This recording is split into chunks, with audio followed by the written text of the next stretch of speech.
Hello, chat. We're going to get started here in a second.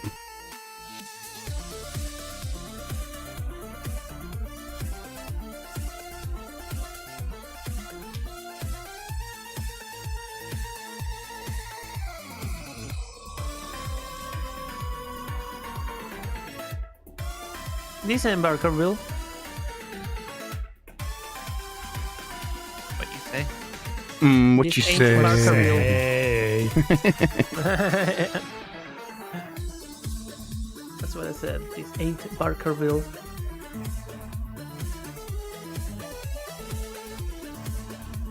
Pretty good reference on that show to jump on. Oh, I know what you're talking about. I'm so lost. That's okay. It's okay. A smile and nod, Mike. Smile and wave. I don't know about Screwed up smiling. the- screwed up the- nod. yeah. That's some Spider-Man 2 character just It's smiles really- by it's default. It's just a really well-known jam bomb lore. Giant bomb. What's that? Never heard Yeah. of it. Never heard of it. Really used to be good. Yeah. I wonder it if they fell asked off and they got that Brad's family. new to use Jeff. that. Yeah. Turned into a tuna fishing boat or whatever. Yeah. Okay. Let's see here.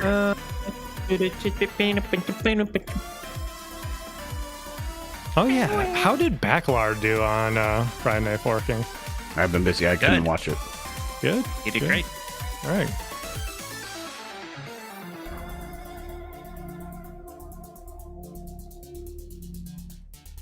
There's that. I assume Dan is is next week the finale. I think so, yes. Yes. Dan, nice. I kind of hear. Oh wait, I know why. Never mind. I had my volume on a little bit. All right. There's that. Wait, no, I don't want that. Stop.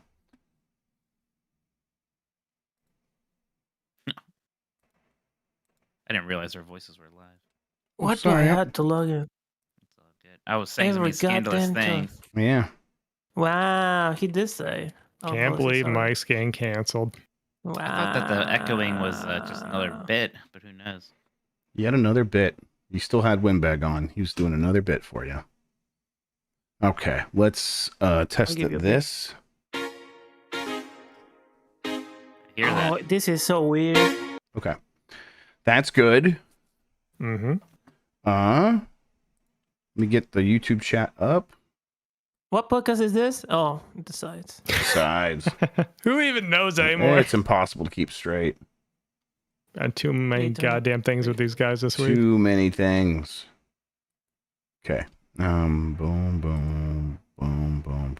Chat, you guys know David Pumpkins? These guys don't know who David Pumpkins is. I think Yeah, that's no fine, idea. but my kids know, and they're big into David Pumpkins now. It sounds like you're judging us for not knowing. I would never. I think you're lying. I would lie. I do lie frequently. Okay. Whew. Looking good. I think I'm gonna sorry, AT, I just gotta time you out for saying the word cringe. It bothers me. Sorry. that feels right. Yeah. There you go. That's a cringe word. It's a cringe word. You use the cringe. You'll be back. See you in a second. Okay. I think we're good. I think we're ready to Let me start. check something. Yeah, sure, One no second. problem. Test. That's the wrong This show. is- I was about to introduce the weird. show completely wrong again. What is this, Jeff? Don't Okay. know. It works. It works. Who's today's Oh, the co-host, soundboard. Jeff? Today's co-host. The soundboard to do the sound audio testing is pretty good. Ain't gonna lie. I'm ready. I'm ready too. Mikey, are you ready? Yeah. All right, let's bring us in. Hello, everybody. We are starting in 5, 4, 3.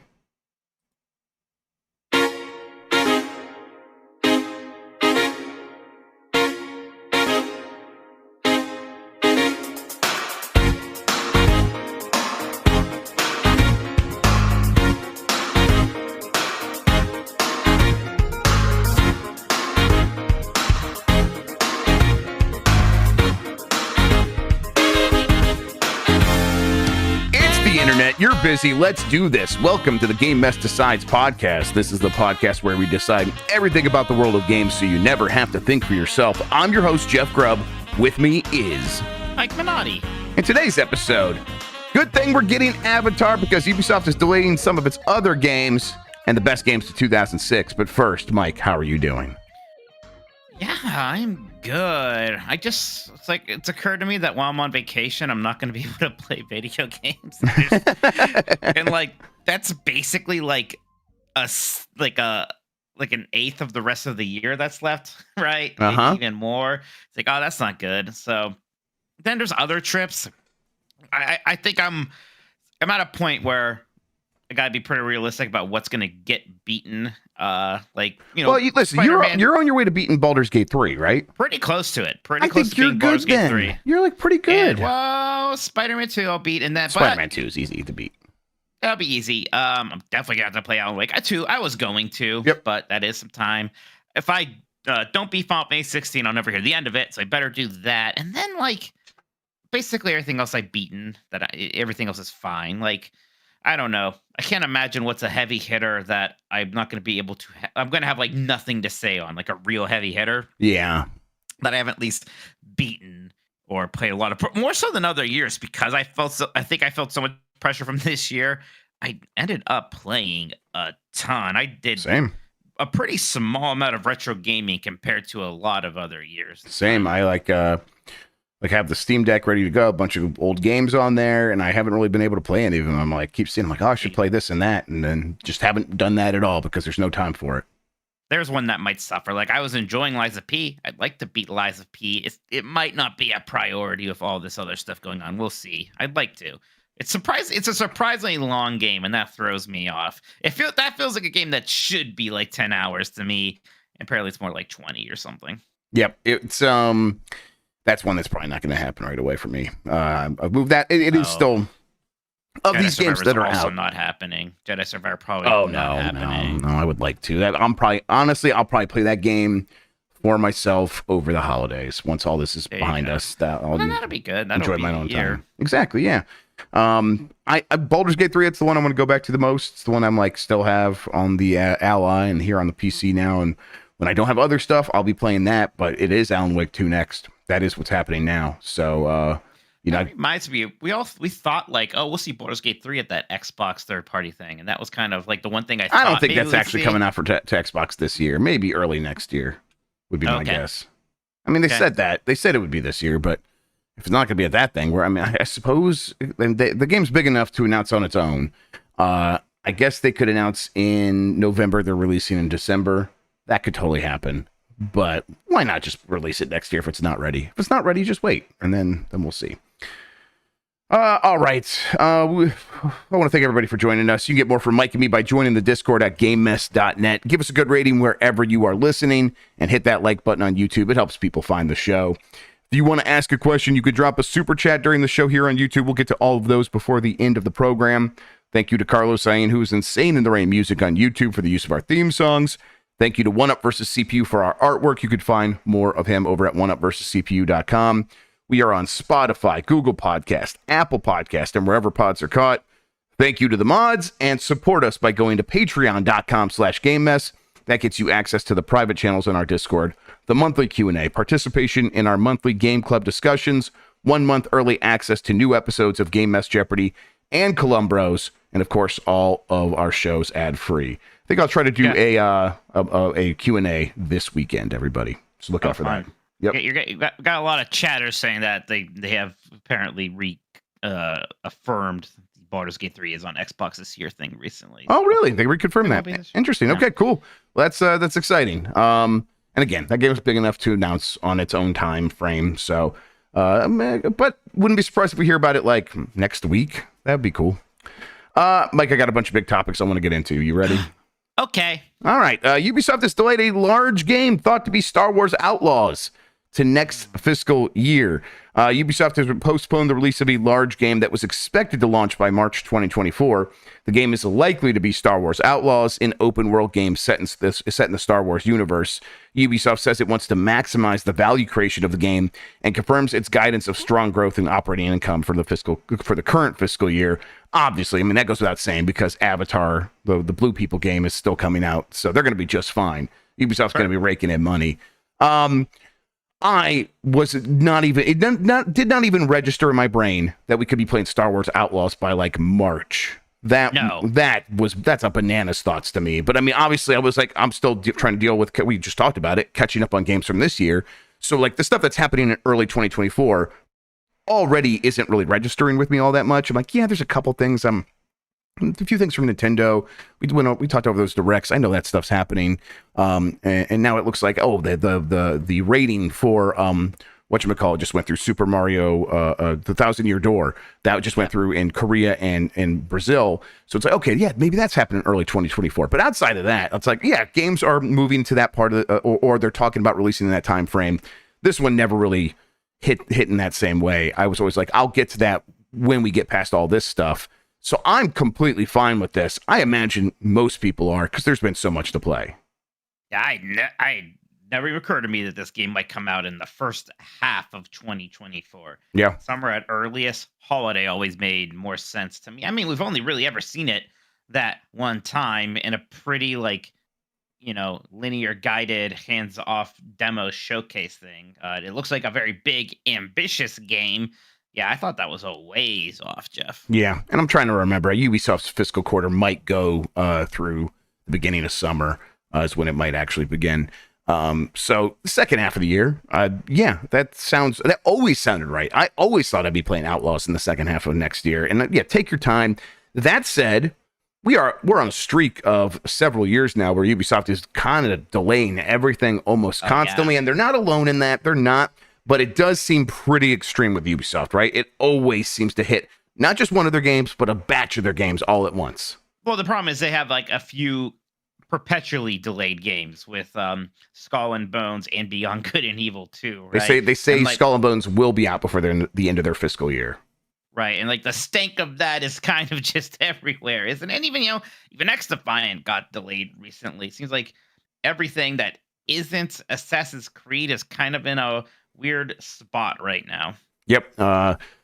We'll see. Hey, they just released Just Dance though, so that's happening still. I'm sure they like. How much is that? I know that those always do well, but it's not like what are we talking here? Like they I always assume it was like when I watched that documentary about Planet of the Apes, the original Planet of the Apes movies, where they were just like, hey, this movie made this much money, and so here's the budget for the next one. It's less than that, and they just kept going down and down and down until they got to a point where it's like a clip show movie. Yeah, exactly. And now then they're done. I think Just Dance seems like it's safely staying above that line, but I gotta imagine it mostly goes down year after year. Then again, I don't know what I'm talking about. I mean, who knows? Maybe there is some huge audience that is constantly growing for those games. I want to make a Beneath the something like Beneath the Last of the Nintendogs. I like that as a title convention. Me too. Video game is afraid of that one. They'll use Origins and a whole bunch of other bullshit. Go the route of the Planet of the Apes movies and have a Beneath the blank. What's a video game? Beneath the Tomb Raider? No, that sounds sexual. Beneath the Last of Us. And then you could have bomb worshiping people in that game too. That'd be cool. Well, we need video games that are named after places. Sure. How many video games are named after a location? Beneath the Lost Planet? Beneath Detroit. Beneath the Detroit. Beneath Detroit, 2 human. 2 human, exactly. 3 human. Yeah. I dropped the bottle cap. It's driving me crazy. You do what you got to do, Mikey. We understand. Okay, he's got it. Did you pick it up with your toes? Worry. Podcast kick. Obviously with my toes. I got, that one time we were asked about that at PAX, and it was clearly Lucy's topic to handle, but I'm pretty good at picking stuff up with my toes, too, I want you to know. Now I do know, because you answered the question, and I'm well aware of it now. Hey, I'll play Outlaws when it's here. I think that game looks pretty good. Oh, yeah, I'm excited. Yeah, me too. But then again, I still have Jedi Survivor to get through, so maybe I'll play that when this game was supposed to come out, and then I'll play this, and then we'll be well set up. Up me and you, two of the probably bigger Fallen Order fans. Just the not. Yeah, but Fallen Order just didn't come out when Zelda came out. Like, it's Zelda, right? I mean, Zelda kind of it was Zelda and then a million other things. Bad timing. Yep, yeah. And for me, like, at that point of the year, I was so busy that it took me, obviously, like, weeks, months to beat Zelda. And I was playing a little bit here. I played through all of Pikmin 4 in that time. Right. But it's like, still, I was just so hung up on Zelda and then also busy. And then it's like, I look back, I'm like, okay, I'll go back to Jedi Survivor after Zelda. And then by the time that was done, literally Starfield was here. And that was the rest of the year, like just game after game after game from that point. So, yeah. Xbox is reorganizing its leadership with promotions for Sarah Bond and Matt Booty. Xbox has made changes to its leadership team. Sarah Bond is now the president of Xbox, overseeing hardware and software platforms. Matt Booty is now the president of game content and studios, overseeing ZeniMax and Bethesda. ZeniMax and Bethesda will continue to work separately, but will report to Booty. Hey, I think I'm sorry. It's funny when you say it like that. Yeah. Report to the Booty. To Booty. Everybody report to the Booty. All right. Woo! If you say so. Hey, Pete Hines probably left for this reason, huh? You think so? You think that's I mean, he just announced he was leaving last week, and then this gets announced this week? Yeah, I guess I didn't even put that together. That's interesting, huh? I mean, there's some link there. Maybe it's not as obvious as it seems that, like... I don't think he was necessarily fired. I bet he had a position in this new hierarchy, but maybe he thought this should have been his position. Do you think there was a terse phone call to Pete Hines about Redfall? Oh, surely. Yeah. But I also think... You're overseeing this, aren't you? Why don't you do something? Yeah, and I think at the same time, I think Microsoft's probably, the way they probably framed that phone call is, look, hey, you were overseeing this, but you know what? It's our responsibility. We should have been more hands-on, and guess what? Now we are more hands-on, and here's how it works going forward, and we want to just, we're not going to tell you what to do with everything, but we're going to be more involved.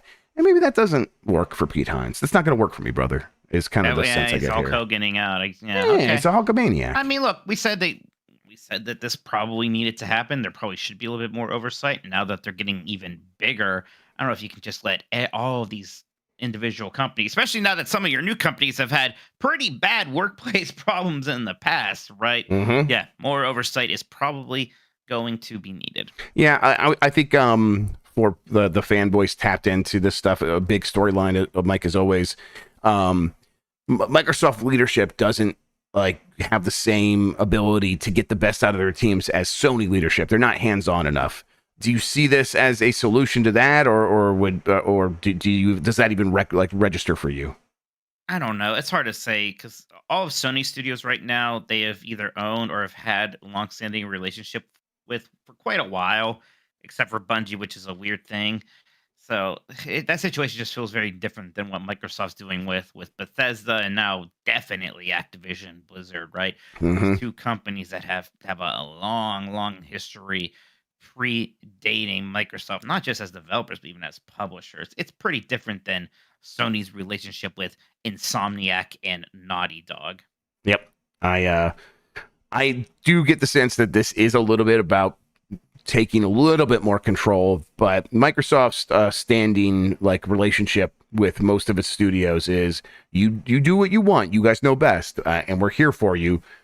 But I think the idea is we are actually going to be here for you now. It's not going to be a Redfall situation ever again. And really, that's the way it should be. Redfall shouldn't have happened. That should have been impossible for a game to come out like that. And if they're addressing this with these changes, great. We don't really know what that looks like. We're going to have to see when the games come out in the next several years. Yeah. If it feels like there's a quality improvement over time. It's funny because this is a year of so many good games, but Redfall may be the game that has the biggest impact on the industry, or at least at Microsoft, right? Yep, it definitely feels like it could be the case. Just a couple more news stories. Super Mario Brothers Wonder is reportedly Japan's fastest selling Mario game on Switch. And in Europe, it's the fastest selling Mario game, period. Not too surprising. 2D Mario, very popular, coming off a lot of excitement for Mario in general. I think it could have been pretty easy to predict this, and yet I'm a little surprised at how well it's doing. Well, it's the first brand new mainline Mario game since Odyssey, and Odyssey was pretty early in the Switch. There weren't a ton of Switches out. There are so many Switches out now. Yep. Mario is more popular than ever because of the movie and all these other things. Yeah, it makes a lot of sense. This is just an easy pickup, the easiest pickup in the world for so many people. It's going to continue to do well. It's going to destroy at the holidays. It's going to be a high seller for years to come. Yep.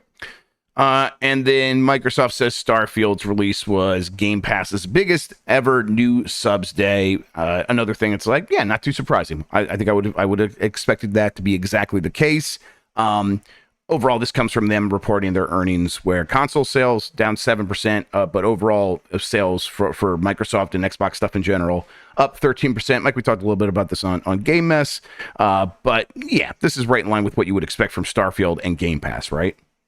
Right. It's a little concerning that there wasn't a console sale boost from that, but maybe other factors. But yeah, obviously Starfield's been selling really well, and it being a boost for Game Pass is probably more than anything what Microsoft wanted from it.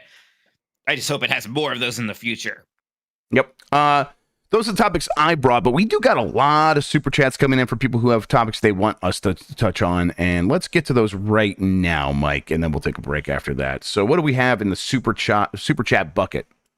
Well, wait a second. Now, before we do that, I did. Hey, look, I did have that clickbaity Alan Wake 2 Real Game of the Year thing. It's the name of our podcast. Yeah, you don't want to talk about Alan Wake 2? I do want to talk about Alan Wake 2. I put it in the so you've actually been playing it. I've been playing it. But yeah, we can talk about it right now. You want to talk about it right now? I guess I don't have anything to say except, hey, I got good reviews, and that's it's not crazy, but man, an 89, like, gosh, that's good. Even though it's got to be Remedy's best ever, right? I mean, Control. What was Control? Oh, Control was not an 89. No, it wasn't. There's no way. 89's a really tough score to get. I mean, it's funny, like, just because it's this year, there's like almost a part that's like, wow, oh gosh, is it at a 92 now? What the hell? Oh, no, now it says an 88, depending on what I click. Okay, I don't know. Metacritic. Oh, PC is a 92. PlayStation 5 is an 88 on Metacritic. So, okay, depends on what platform you're looking at. Yeah, gosh, that's pretty nuts that going into this year, Alan Wake 2 felt like something of an afterthought, and anticipation for it just kind of kept building to the point where we're here. It's out, or it's coming out imminently, and people are really high on it. I'm really excited as somebody who just discovered Alan Wake last year. And, Jan was saying it. This is like another Game of the Year contender out of nowhere. Yeah, I mean, there's not enough room for all these Game of the Year contenders. What are we going to do? It's really not. We're fucked, Mike. We're fucked. God fucking damn it. Resident Evil 4 is not getting nominated. Shit. I was trying to tell you, buddy. Because people are going to look for any excuse. So the fact that it is a remake, they're not going to fuck. Yeah, you do. Yeah, you're right. There's nothing wrong with what you just said. They're going to look for excuses. Especially now that Alan Wake 2, which is a similar game, is this good. They're shit. How about this? If you play Alan Wake 2 and you like it as much as Resident Evil 4, I don't have to play Resident Evil 4. You're playing Resident Evil 4 like imminently, not cool. You piece of shit. Sorry, I had to say something. That's not cool, Chef. That ain't right. You're playing with I didn't mean it. I didn't even mean it. I didn't really mean it when I said it. I got so upset he pixelated himself. Okay, how many Game of the Year noms are there for this for thing 6? All right, Let's do this again. Now that we think for Keeley's Game of the Year, yeah, there's 6 spots. So now that we think Alan Wake 2 might be in there, Tears of the Kingdom, Baldur's Gate 3 are the 2 shoo-ins. Yes, like actual shoo-ins. Alan Wake 2 looking like it has a really good chance, plus recency bias. I'm gonna say Super Mario Brothers Wonder's pretty close to a shoo-in. Right, and then Spider-Man 2 because of the newness too, and now we have 1 spot left. What about Armored Core 6 and Street Fighter 6? A couple 6s there. That's interesting. Pikmin 4, Hi-Fi Rush, Resident Evil 4, Cyberpunk Phantom Liberty 16, has a chance of getting that spot. Okay, look, I don't. Of course, it's eligible, but I'm gonna be like, we're gonna really nominate DLC. Yeah, people. Yeah, so I'm telling you, people are gonna want to. I don't necessarily care. That's fine. Yeah. Yep. Oh, the people. I was with some of the people who thought Sea of Stars had a chance for a bit there. Probably not. Remember when Hi-Fi Rush came out, and we're like, this is definitely gonna be nominated in that spot. Not a chance. No chance in hell. No way. Chance in hell. So wait, did we mention Final Fantasy 16? I mentioned it. I don't think it's gonna get nominated. I don't think it's gonna happen. No way. It's a tough year. It's a tough year. It's a toughie. It's do you think Starfield is in one of those 6 spots? No. I don't think so either. I think enough people don't like it, right? Yep. I mean, yeah, it's too divisive. I know like some people really do. Right, yeah. I think it's like deserves to be on some people's top 10s for sure. Jan says, God, no. But I don't think Starfield's going to be in that top 6 for Jez just in a super chat, which we'll say that in more detail. Jez said Diablo 4, and like, man, I liked Diablo 4. There's no way. Yep. There's just no way. Just a bonkers bananas year. Yep. I mean, this will be the year where I don't think there's an indie offering like there has been almost every year. It would have been Sea of Stars, maybe, or Cocoon. Dave the Diver. Like, I know Dave the Diver, not really indie game, but you guys know what I mean. No, like Cocoon maybe would have had a chance once upon a time. Now, like, no. Yep. It's wild out there. It's gonna be a bloodbath. People are gonna get upset because there's gonna be like 5 games that don't get nominated for Game of the Year. Yeah, the Final Fantasy 16 fans will finally stop killing each other, and then they'll just get mad at everyone else for not nominating it. Yeah. Well, hey, as long as we get Ben Starr nominated for that's happy. He's 1,000,000% winning. Like he's just gonna win because he's too charming not to. And good at being your game. Yeah. Enjoy your game. Thank you, Ben. Thanks, Ben. We appreciate it, but we do enjoy our Okay, game. I'm sorry I had to derail there. Did you want to do the super chats now, or do you want to take a break? No, let's take a break. Just, I mean, yeah, okay. But real quick, like Alan Wake, like if you look at Metacritic's best games of the year so far, like a lot of the ones we talk about are on like the second page. They're the high 80s, but that 92 from Alan Wake on the PC version does put it like just behind Resident Evil 4. Say it. Behind Resident Evil 4 is where it puts it. It is behind Resident Evil 4. Yes. Yeah, it's crazy that it's an underdog. Yeah, but Resident Evil 4 is behind Metroid Prime Remaster, which is right as well. So yeah. But I don't know. Like if you go by the Metacritic, it is Baldur's Gate 3, Zelda, Resident Evil 4, Wonder, and Street Fighter 6, and then Fighter 6 is gonna have no Cocoon. Chance. Cocoon, very, very good. Right, but like chance. then you got to start throwing in the popularity. Maybe a chance, but not like you look at Alan Wake 2 right there. And I know Alan Wake 2 doesn't make the cut with those 6, and Alan Wake 2 feels like it is going to be a force in the actually Game of the Year. So, all right. Well, I guess. Never mind. I should say it right. We'll see. We'll see what happens. All right, we're going to take a quick break. When we get back, we got some super chats we're going to talk about. It's going to happen. And then, yes, so Forspoken for Game of the Year. What do you think, Mike? I was like, what was that? Right, the talking cuff game. The talking cuff game. Holy shit. That game came out this year? Yes, it did. Oh, my God. I had this same response a week and a half ago when someone mentioned Forspoken came out this year. I was like, no, wow. What? All right, we're taking a break. We'll be right back, everybody. We're in a break. You can yell, Mike. Forspoken. How dare you come at me with that? What the hell is that? Oh, Fire Emblem Engage came out this year. That is insane. Yep. That is like a January game. Yep. But so was Hi-Fi Rush. Hi-Fi Rush, I'm like, yeah, that came out this year. Freaking Fire Emblem, I'm like, nah. That was forever ago. Oh, man. Turbo Overkill. I want to play that. Too many good games. All right. Let's take a look here. Let's come back and then super chats. Gotcha. Super chats. Let's do this. And we're back.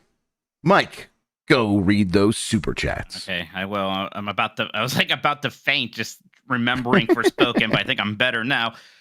Big Fresh 37 says, going through a rough time right now, which makes me appreciate things that make me smile even more.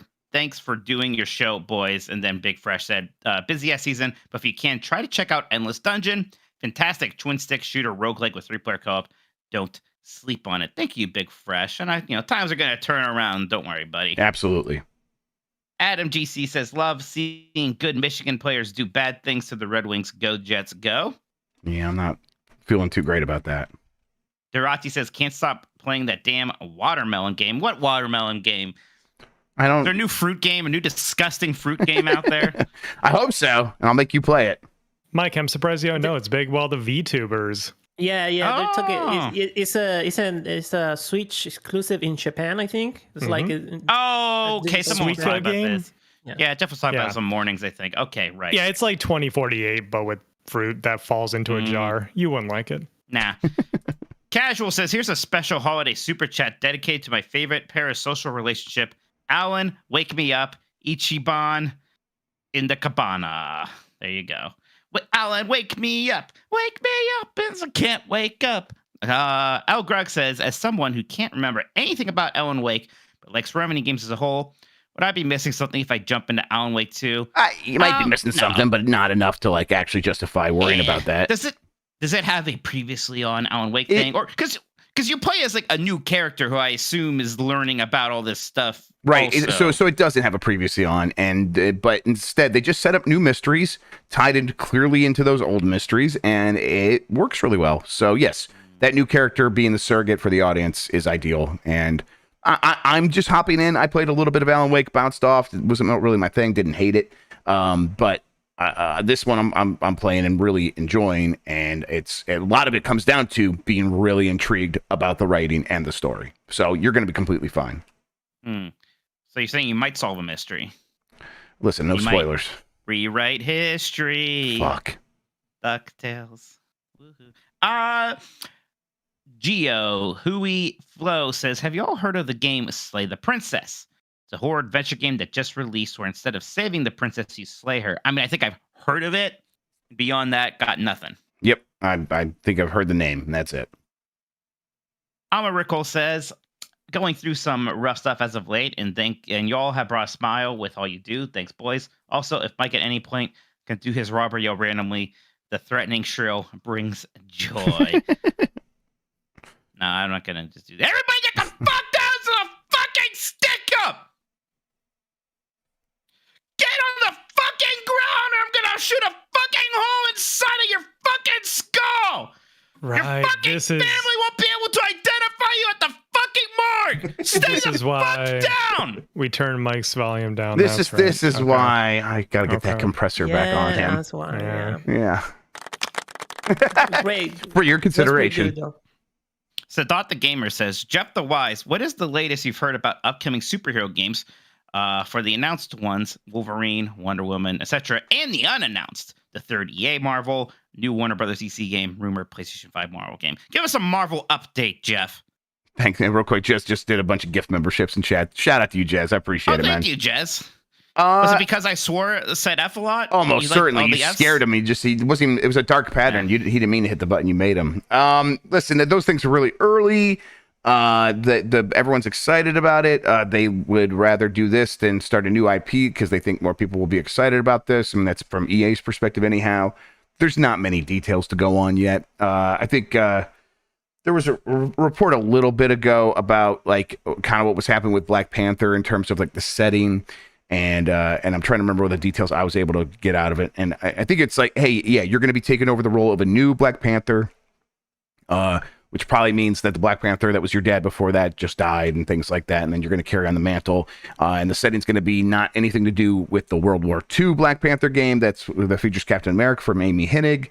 But beyond that, it's very, very early. So a lot of things just aren't settled yet. So not a lot of details to come out of those things quite yet. You think, is there any chance they're shook a little bit by some of the cracks the MCU has been seeing lately? I mean, a little bit, but I think they're hoping to just kind of do more of what Spider-Man's doing in gaming. I think they're hoping to like get some of that, fire for them. Jerry says, forget Puddlegate. Where the F is Alan Wake's tweed jacket / hoodie outfit? How could Remedy betray us like this? Hashtag Hoodiegate. That's right. He had it and he used it on American Nightmare as well. This is messed up. Actually, fuck that game. And I play American Nightmare, and I assume I'm gonna be fine. So yeah, you'll be fine. It's all right. Yeah, you'll be fine. Ariel Dogao says, Alan Wake 2 is a nice surprise. Did Xbox not want Remedy to make it when they still had it? Because this looks leagues more interesting than Quantum Break. Man, yeah. I forgot. Yeah. Everyone was like, no, Alan Wake didn't do as well, so let's try something new. Absolutely. This is one of those things where over time, people are like, no, we really like Alan Wake. And the people that made it were like, we would like to go back to that. And it kind of all just worked out. And Epic Games was looking to do something that wasn't just spend a bunch of money to keep a game off a platform. So they came in as publisher, and yeah, it all kind of worked out well. Didn't Quantum Break have like a episode thing where you like download the TV episodes? That's right. Between the game. Yes, like 100 gigabytes worth of TV episodes. Yes, absolutely. Yeah. That's when they went whole hog on the live action stuff in a way that was like maybe a bit too much. Crouching Boomer Hidden Zoomer says bug. Bug for the bug. There you go. Kano, what says Japan sales? Mario sold 640K. Sonic sold 4K. I thought people loved 4K. What's the problem? It was rough for Sonic in Japan, but Sonic's never been as popular in Japan. Right. So which again is why I resent us like having to adopt the Japanese names for Sonic characters randomly. Like, it's what are you weird. talking about? Yeah, I don't know why they do that. Fang? Why do you want me to call him Eggman? Dr. Robotnik's a great name. It's a much better name than Eggman. Eggman sounds like some like knockoff Easter Bunny. Was it even Dr. Eggman? Because do they call him Dr. Eggman in the movie? They call him Dr. Eggman. No, in the movie he's Dr. Robotnik. He is Dr. Robotnik. Okay. Yeah, and they call him Eggman as like a joke. I don't pay attention to that movie. Yeah, I could tell because you have no respect for it. No respect, absolutely not. Yeah, and then Jesse said the truth y'all won't accept Diablo 4 is Game of the Year. Diablo 4 went in a Game of the Year award. I like Diablo 4, and at first, when I first played, it's like, yeah, this is like really good. What's its percentage chance of making the top 6 at the Kiwis? Top 6, like getting nominated. 3%. I think it's. I'm gonna say 5%? It's like. I'm gonna say it's like 15% because I think the Blizzard game things. These games get. Yeah. Sorry. Go ahead. I was just gonna say these games get played quietly by like a lot of Blizzard people, and yeah, they're gonna have their complaints, but like they're still gonna be like, well, that's the one I played the most. I'm still gonna nominate that. Maybe nobody hates Blizzard games more than Blizzard people. I know for sure. You're right. I don't know. Shigeru Miyamoto says $5 for you guys because that kiss on Tuesday gave me the wowie zowies. You're welcome, Shiggy. And then Mario says wowie zowie. It's me, Mario. Jeff, what do you think of wowie zowie? I've heard it like 30 times now, and I think on like the 29th time, I'm into it. I am on board with wowie zowie. I like it. I felt a little betrayed because I was just playing as Daisy, and I thought it was like Daisy's new catchphrase. Oh, she says wowie zowie. Then I heard Luigi and Mario say, I'm like, well, that's Daisy's. Oh, that was special between you and Daisy. Yeah, I was like, oh, Daisy's Daisy's cute saying wowie zowie. I don't like it when other people say it. No, I think it's this game sort of thing, yeah. Nintendo says, but what about the important Game Awards question? What random non-video game celebrity is Keeley bribing onto the stage this year? He's gonna get Charles Barkley for some reason. Yeah, I'm trying. Isn't there like an obvious celebrity that was? I mean, Idris Elba will almost certainly be there, right? Well, sure. Pitbull. Was he there before Idris Elba? I can't remember, but fuck. No, they should get Pitbull. Dale. Sure, yeah. Mr. Worldwide. Okay, yeah, Mr. Worldwide will be there. Jedi Moss says Game Awards only has 5 slots. Really? Game Awards there's high. What? That's fucked up. He should expand it to 10. At least 6. Okay, well, yeah, Diablo 4's got no chance. I'm sorry. Yeah, Diablo 4 has no chance now. Actually, if it's only 5, man. Jess says Redfall Game of the Year. No, not getting nominated for a single damn thing is Redfall. Well, it'll get nominated for something in our awards. I think we'll see on the Giant Bomb side of things. Yeah. Everyone in chat is now saying it's 6. It's 6. It's 6. Okay. It's 6. Okay. I got scared. Yeah, but hey, listen, Jedi Moss gave us money and none of you bitches did. So that's true. Must be 5. It must be 5. Tell me it's 6 in a super chat. Maybe I'll believe you.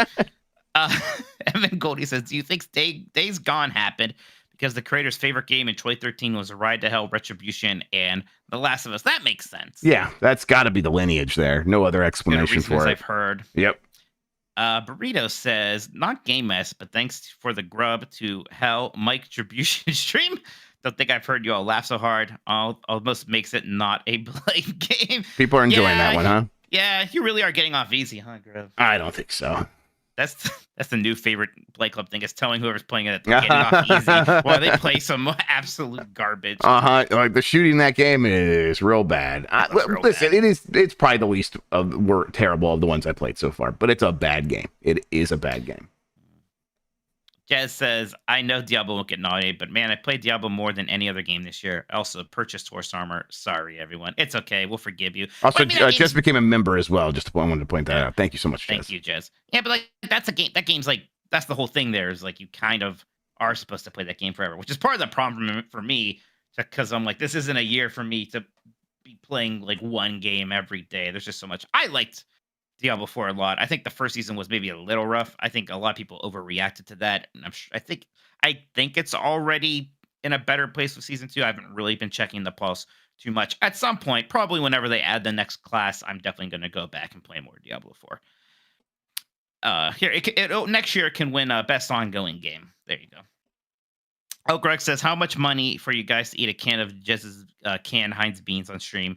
Bonus points if it's that bean pizza that's been going around. No, Jess tried to give me a can of beans during Summer Game Fest, and I said no. I think I broke his heart, but I said no. Get that away from me. I'm thinking about them beans. I'll eat the beans. I'll eat Heinz beans on toast, even. Ugh, no. Look, beans is a relatively new thing for me. Even being okay with beans, I've only started eating beans like 2 years ago. You got. I'm not gonna. Do they like get in the fruit territory for you? No? I think I didn't understand what beans were. I think I was confused. I think I assumed that they'd be more like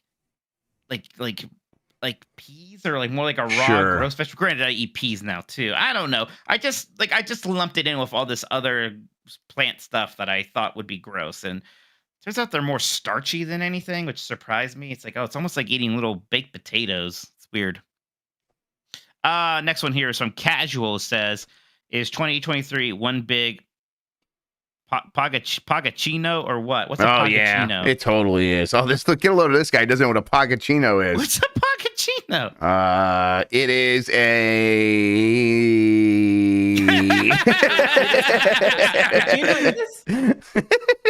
Do you know what cappuccino is? Yeah, sure. Yeah. Do you know what when the kids say poggers, like you're pogging out your mind? Oh, and we're the boomers? This is a boomer term. I'm sorry. This is dumb shit.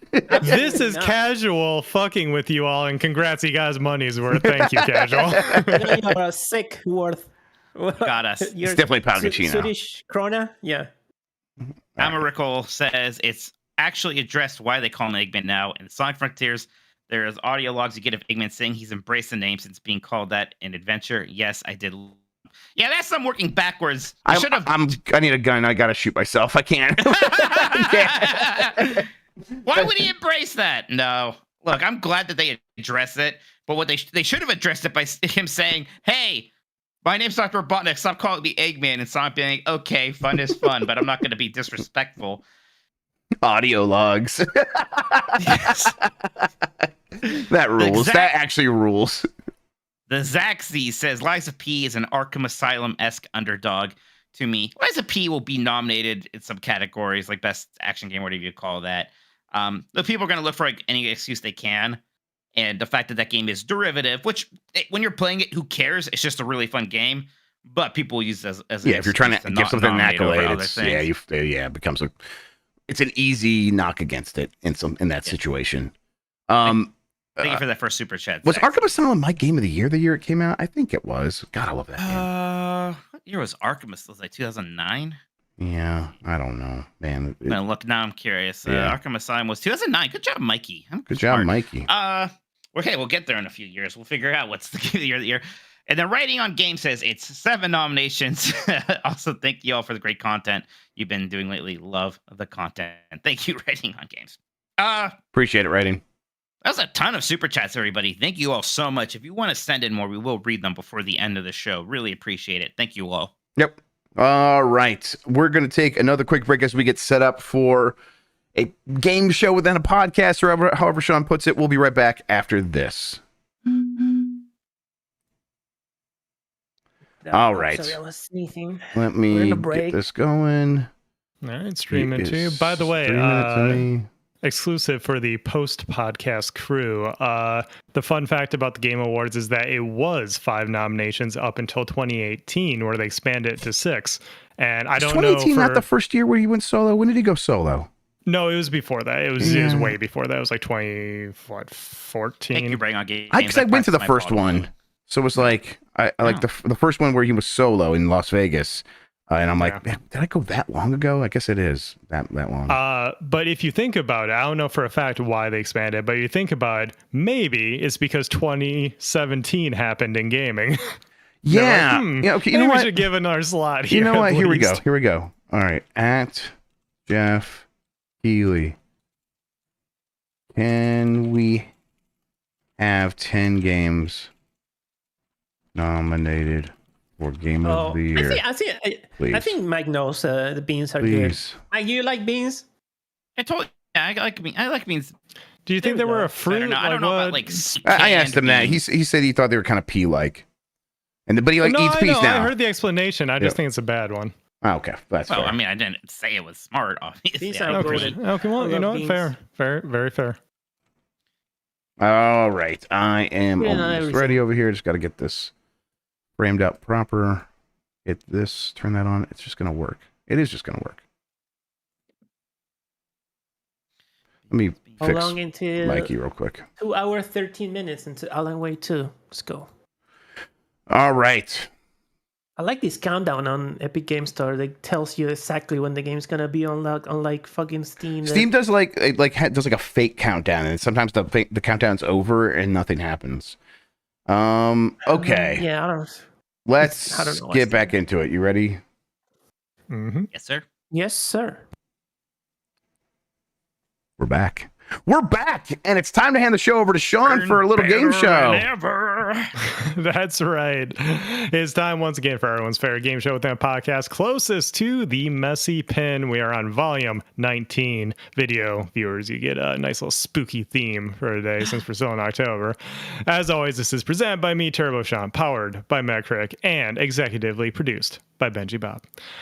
Quick reminder of the rules. Every round, the boys will be given a certified retro game that's 10 years ago or older. Their goal is to predict the game's Metacritic score as it stands on Metacritic.com. We use the closest to the pin scoring system, so each point deviated that they are from the actual score, they will add 1 point to their score. They get exactly right. 5 deducted, though, and therefore, golf rules, you want the lowest score possible at the end. So, last time was won by it was Mikey for no, because but Dan Reichert's best friend. One of you destroyed the other. That's right, because we did Dan edition that time. That's right. And Mike clearly knows all about Dan Reichert. So Jeff, you'll be going first then.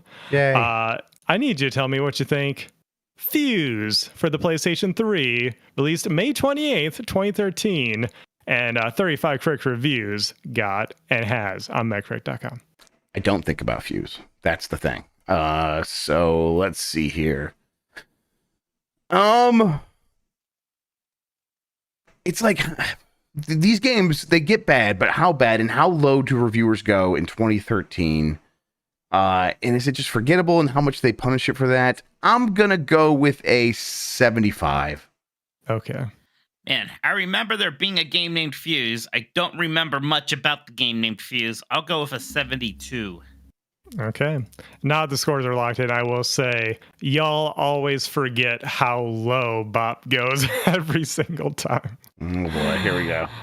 Anyways, Fuse is not that bad of a game, though. It didn't do that badly. It is in at a 63. So you're a little off there, but not wildly. All right. I remember Haze better than Fuse. Yeah. I remember the cover of Haze better than Fuse. Yeah. That's like Limp Bizkit that did the soundtrack for Haze? Or what was it? That was 9 Inch Nails. Pantera. Game number 2. It's Mikey's turn. All right. New Super Mario Brothers 2, everyone's favorite game on the Nintendo 3DS. Yep. August 19th, 2012. 70 critic reviews to work with. It's still like, it's not like it's terrible because it's still a 2D Mario game, but people were like over it. I'm going to say an 83. Okay. I'm going to go with I want to go in the 70s, but Mike's right. No, he's not right about not being terrible. It's a really bad game. But I'm going to go with 80. Okay. I feel like that might be slightly high. I feel like it could be upper 70s. I think it could be. I think it could be in the upper 70s too. I do think it could be. But I'm too much of a coward. It could be like 78, 79. Yeah. But, okay. 79 is kind of what I want to do in my heart, but 80 is what I said. New Super Mario Bros. 2, sitting at 78. There you go. All right. You're almost there. But hey, that means you're tied up at 14 points apiece. Let's go into game number 3, Jeff. Max Payne, released on the OG Xbox, July 23rd, 2001. 24 correct reviews to work with. Decent amount for the time. Yeah. let's go with. I think it's really pretty well received. Also, there has to be some discrepancy here because the original Xbox was not out July 23rd, 2001. So, and that might be the original release date of the original. Yeah, it's just Metacritic's bad. Just on the PS2. Yeah, okay. All right. So then I'm just gonna go with kind of a safe, unsure 86. Okay. I'm gonna go 84.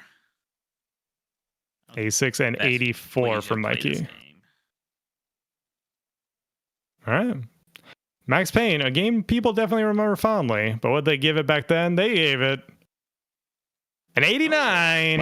Wow. They did really like it, huh? Yeah, I mean, I'm always surprised like when the game like that gets 89, but I'm like, at the time, I guess that does make sense. Yeah, Benji Bob saying in chat, their new stupid site screwed me over. I mean, no comment. Yeah, no, we know. Yeah. That means Jeff is slightly in the lead now. Game number 4, back to Mikey. Ratchet and Clank, released on the PS2, November 4th, 2002. 43 critic reviews. People had to like Ratchet and Clank 1.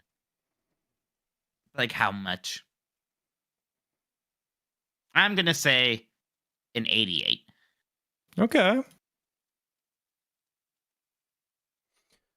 Jeff? Yeah, I'm thinking. And I think 88's kind of like right where I am mentally as well. I'm like waffling between 87 and 89. But I'm going to be a little bit brave and go 89. I think it's in that higher end. Yeah, I would have gone higher if anything, Yeah. Okay. It's good, but I don't know if it's that good. See, I don't know. It is. Yeah, I think some of the later ones did a little bit better, but even though this one did good, as I remember. So we'll see. They didn't know here. there were going to be better ones when they reviewed this one. Well, yeah, I know. I'm just saying, in the grand scheme of things, the original Ratchet and Clank does sit at 88. Mike had it. Shit. All right. Shit. Nice. Thank you, Mr. Ratchet. Thank you, Mr. Clank. Very good. All right. Well, that means that Mike sits at 14. Jeff sits at 18. This is a game. Definitely no blowout here as we head into game number 5. Jeff, let's wait and see what happens. Last game is Cody Rhodes, Alan Wake's American Nightmare. Xbox 360, February 22nd, 2012. 72 critic reviews. All right, I'm going to say an 87. I think it did better than the game itself. Okay. Really? No, I don't think. I mean, people were back then. There was definitely a bit of a like curve for digital things, but people don't like this as much as the original. I'm gonna say more of an 84. 84. If that. 84. Yeah, I'm with Mike. I thought people didn't like this as much as the base game. I never played it. I didn't pay much attention to it. Okay, well, that's your fault, and that's gonna be your downfall. See, this is why you lose, because you're stupid. Can we play Mario again? Let's go play. Well, you wouldn't win. You wouldn't win there either. Yeah, I don't remember. I vaguely remember winning a bunch of times. What are you talking about? Yeah. All right. Well, Alan Wake's American Nightmare sits at a 76. It was lower. Yeah, much lower. Which means wow, you blew it, Jeff. Mike wins 22 time! to 29. When you got when you got 88 exactly, there. I was like, oh man, poopies. Wait, I don't get the theme. Was it just previous games by studios that all put out something recently? Oh yeah. Yeah, old Alan Wake, Max Payne. I went to Remedy, Joe's Pizza that claimed to be the place from that movie in New York. I don't know if they're lying or not, but it was fun. Anyway. If it's a New York pizza place, they're lying. They all that's part of the experience. Yes, yeah, exactly. I'd have it no other way, but they all lie about being the original this or it being in that or whatever. So it was tasty pizza. Exactly. Tasty za. Get myself a fresh New York slice. Congratulations, Mikey. Mikey says it's real. Thank you, Jeff. It's good to be better than you. Yeah, absolutely. I can tell. I can tell you're enjoying it. All right. We're going to take one more quick break to get all of this undone. And when we come back, we're going to be doing best game of 2006, actually the top 5 games, and we'll discuss that together. Be right back. Go to the bathroom, get a drink. Yep, no problem. Break. All right. Let's turn off the game. Let's get Mikey back. There's Mikey. And then let's do this. What the fuck? Ooh, hell yeah. Oh, wow. Oh, I couldn't tell if it was the actual song or if it was an episode of Super Beer Brothers. It is Maverick Rising 503 Brave the Storm Chill Penguin by Frederick Pepper. Yeah. Oh, fuck yeah. It's going to get a super strike on YouTube. I love that. All right. Let's scroll over here, make a little thing. If they do that and they do that other thing. Oh, yeah. Korn did the song for Haze. Yes, people were mentioning that. Jonathan Davis. Wow. Yep. I saw Korn in concert like 4 or 5 times. Yep, that's when I went to high school. What? I never saw. Why? Because I was a Korn fan in high school. It was the late. You've always had bad taste. Yeah, well, listen, it was really bad back then, especially bad back then. I have no hatred towards Korn. I just don't. I'm not a fan anymore. I don't know one single song of Korn. Freak on a Leash. The only song anyone knows about Korn. That sounds like a song. Maybe if I hear it, I like. Okay. No, I can't like.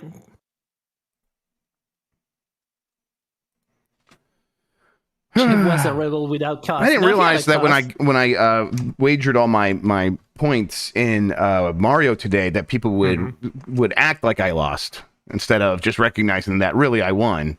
Oh no, you lost, dude. But here we are. You played into the bit. Here we are. Yes, and now I've lost, and now I have to deal with those the ramifications of my choices. I don't like that.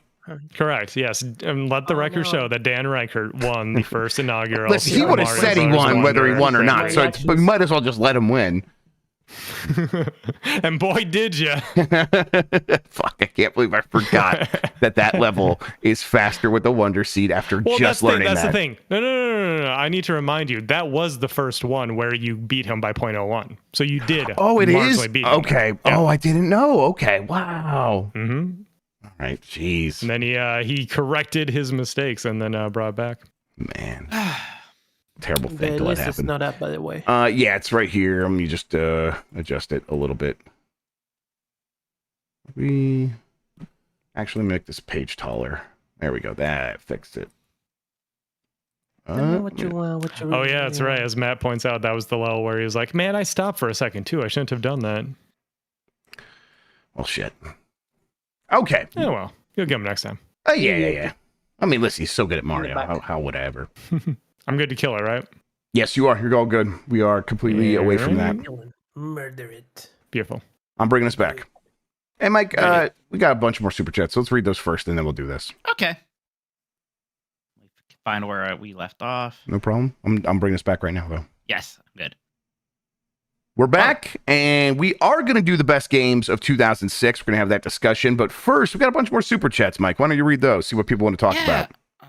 From Chris Quinton, really generous super chat. First super chat. Thank you, Chris. Thank you so much, Chris. Says, with your upcoming journey to Dan's house, are you guys planning any hijinks to do to him? Hide noisemakers around the house or stick googly eyes on pictures? Love the great work, guys. I don't know if I want to try to prank Dan on home turf, right? I don't know how that. I'm going to bring a gift. Like, I'm going to bring an offering. I'm going to get in good graces. I'm going to be in his house for a couple nights. I'm not going to do anything that's going to give him an incentive to try to pull some elaborate scheme on me. No way.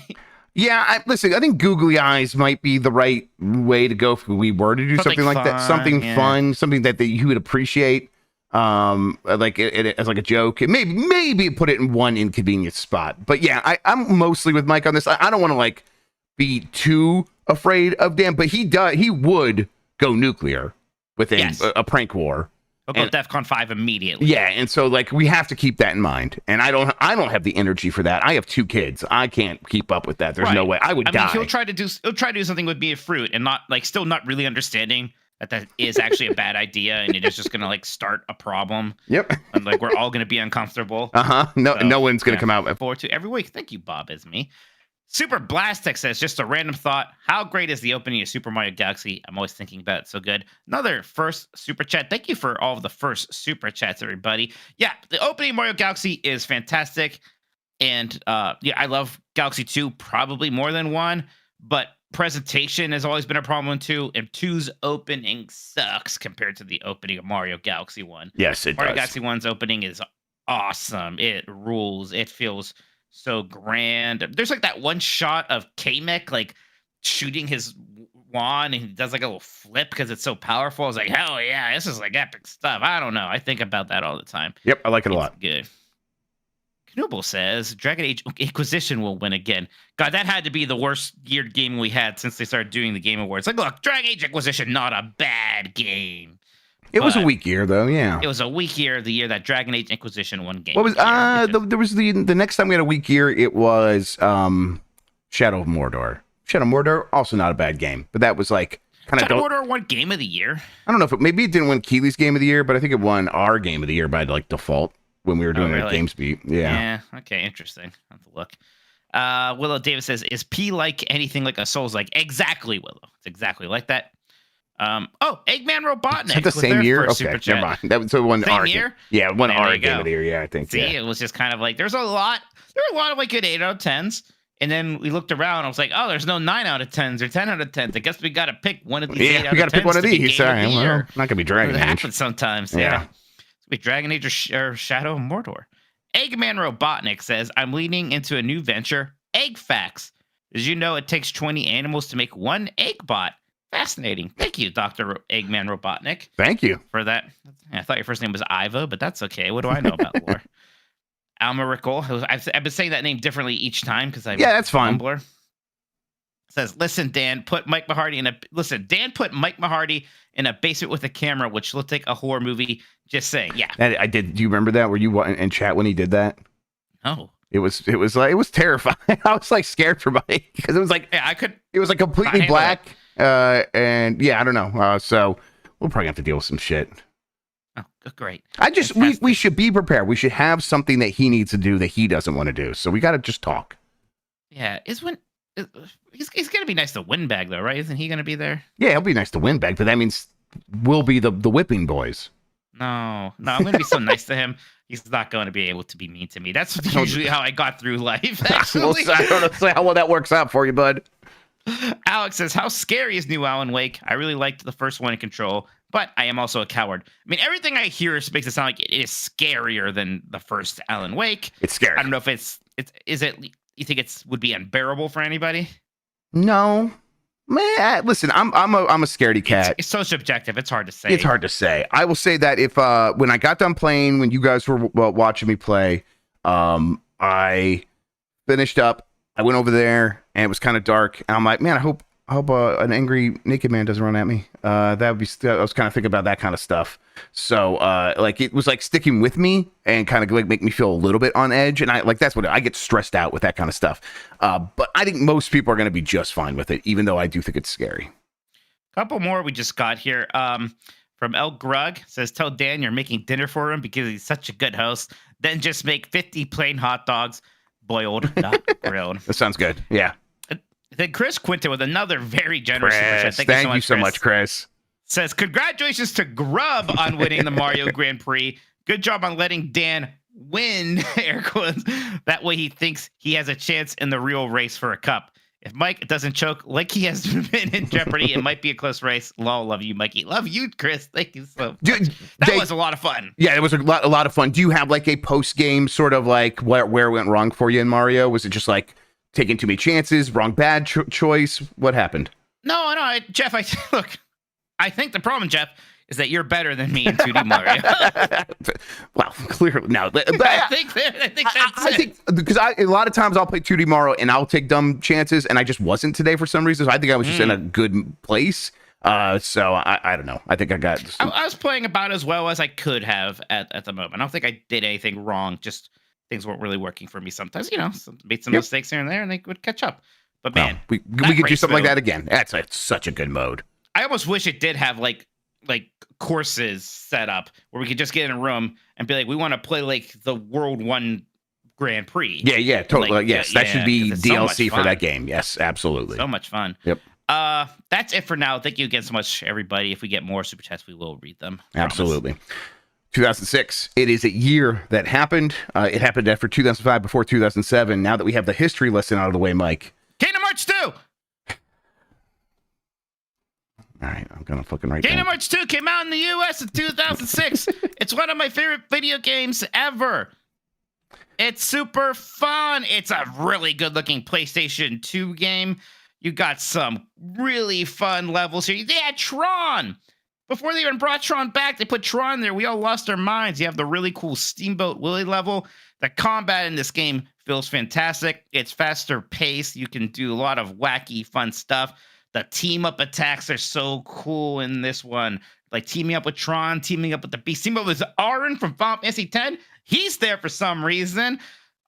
This was at a time where the Kingdom Hearts lore was expanding, and that was fun, but didn't get to that kind of bullshit overwrought stage that it eventually got to. This was the perfect mix of all that. You still had plenty of the Final Fantasy stuff going on too, even though they would shy away from that later. Kingdom Hearts 2 was, I don't know if I was ever looking more forward to a game in my life than for Kingdom Hearts 2, and then I got it and played through it and had such an amazing time with it. Just love, love, love. Everything about Kingdom Hearts 2 makes me happy. Well, I'm happy for you. I'm going to say Wii Sports, a game I really like. Oh, okay. Wii Sports always comes up for these things, and I'm always kind of a bit of a poo-pooer about it. I get it. I understand. I think I've been a poo-pooer of Wii Sports in the past. I've come back around to it, though, and I'm recognizing it is a very good video game. It does exactly what it's trying to do, and it gets everyone involved, and it was a success for a reason. No, you're right. It absolutely matters. It's an important game. I get it. Do you want? What about the other Wii launch game? This is because we have Wii and PlayStation 3 launching here. I really like Twilight Princess. I'll put it on there. I like Twilight Princess. It definitely has some really good dungeons. There's something about it that doesn't make it among my favorite of these style of Zelda games. Yeah. Like I'll take a Wind Waker. I'll take an Ocarina of Time over this still, but it's not like it does anything horribly wrong. I don't know if the wolf stuff is all for me necessarily, but it is a game mostly about going to these dungeons. And again, the dungeons are very good. Yeah, that's kind of where I'm at, where I'm like, the stuff it does that's annoying doesn't really get my way too much. Now, I've never beaten this game because my Wii got stolen when I was almost at the end. I was getting to the Sky Temple, and then my Wii got stolen, and I haven't had the heart ever to go back and play it again. I will if they ever put it on the fucking Switch. But what I did play, I really liked. So yeah, let's put it on the short list at the very least. There it is. All right. Ready for the number one? Yeah, shoot. EBA. It's Elite Beat Agents, baby. It is number one, isn't it? There it is. So freaking good. It's a genius. Best rhythm game ever. Yes. So much fun. Just like there's such a, I don't know if vibe is the word or style is the word. The presentation of it. Confidence and like. Oh, yeah. Just feel good vibes. Yes. Incredible selection of songs for it. Yeah. And like really great recreations of those songs to the point where I know you like a lot of them more than you like the originals. Just say your take. Say it. Jumping Jack Flash and Elite Beat Agents is better than the version by the Rolling Stones easily. I love that. That is the final song. That's the last level song. And by the way, probably the best last level in video game history is Jumping Jack Flash in Elite Beat Agents. Incredible. So freaking exciting, so epic, dare I say, so hype, dare I say. Like, I'll never forget being in my grandpa's basement, like just grinding that final level out, then finally getting it, and it basically did the Portals thing from Avengers Endgame. Like, all the characters from the other songs show up on your left. Hell yeah, let's fucking go on your left. Elite Beat Agents, just what a perfect little piece of software. We almost didn't deserve it. This was the moment where the DS went from this promising system to like, oh yeah, this thing is incredible. This game's going to have maybe not stuff quite as good as this, but other stuff like this. And it is the DS game for me. Michael Samuel Minotti. Yeah, you get it? I can't believe we all agree on something for once. I'm so proud of you. EBA. Oh, it's so good. So good. I'll tell you that I was listening to the podcast back then from 1UP, And I remember Shane Betthausen saying he was going through The Office, and Luke Smith, who is now like the director on Destiny, was playing it. He's just whispering to himself, "This is game of the year. I think this is game of the year." And so we have also the blessing of the director of Bungie, or director of Destiny there as well. Elite Beat Agents is perfect. It's so good. It's got these just a male cop military cheerleaders. I don't even really know what they are. The little storylines, when you can pay attention to them, they're great. But even if you can't pay attention to them, it's just this cool like visual noise happening up here while you are so dialed in to the little things you got to tap on the screen and move around. And then that gameplay, simple and yet perfect for interacting with music with the screen. And nothing's really kind of touched it when it comes to like being that good of a not instrument based rhythm game. Playing on a controller, just this kind of conducting this little orchestra on your screen. It's so good. And you're right, like the DS, not even like a promising system, a system people were pretty skeptical of maybe up until this point. And this is like, no, this is a brilliant idea. They're going to be able to do awesome ideas with this system. So yeah, Elite Beat Agents is my one with a bullet. Literally just a few days ago, like, you're the meaning in my life, you're the inspiration was playing on the radio. And I just can only think about Elite Beat Agents when I hear that song. I was like, this is a game I gave to, eventually gave to Stephanie, and she played a bunch, and then we got into Rhythm Heaven because of this game. So yeah, just love it. I gotta play those because I know it's based off a Japanese game that also got a Windin, I think they say it someday. Someday. Yeah. But Elite Beat Agents. Windin is like, you're right, based on like Elite Beat Agents was basically localized for us, so very different with like different characters and all that stuff. It's like the same style of gameplay, but like they got a bunch of American songs and stuff like that, or Western songs, I guess. Okay, Jeff. Yeah, it's kind of tough from here for me. Not like I was definitely like waiting for the Wii, and I got Wii Sports and got Zelda, and that's kind of what I could afford that year. I wasn't like flush with money, like living with a bunch of assholes on Ohio State campus or just off of campus. I would probably go with like something like even like a Super Monkey Ball for the Wii that year, but I don't think it's gonna play. I think I really like this one, Tetris DS. But I'm like, I don't know if that was a very good Tetris. It's a very good Tetris. I like it a ton. But even that, like, it's, not even like in the top tier of Tetris games these days. Although I love it. I do love it. But I don't know. I might throw it up there just to see where it lands. Here's a big one. I always remember this because it actually came out right around the same time as Kingdom Hearts 2 here, was The Elder Scrolls 4 Oblivion. Yes. Yeah, that's definitely one of my favorites. Yes. Okay. Yeah, and this is a good game. I think this is the one that this kind of, Morrowind a bit started that format, obviously, but this one smoothed out some edges. And I know some ways that people don't like, but it made it a lot more palatable for a wider audience. There's a pretty clear lineage from Oblivion even to a Starfield. And there's things that Oblivion still kind of does better than a lot of those games. It does feel a bit more immersive. It's a very dense game, really interesting side quest, a fantastic expansion it later got with Shivering Isles. Yeah, Oblivion is very, very good stuff.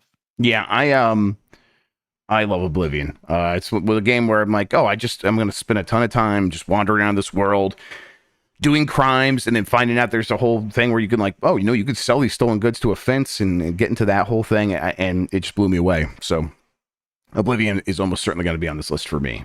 Kind of a weird main story. I think Patrick Stewart dies and then Sean Bean turns into a dragon. But whatever with that. But, yes, right, yeah. I never really played through the main story. I didn't need to. So I'm really looking forward to that remake. I would like to go back to this game, and experience it. Are you a Gears of War guy, or were you ever?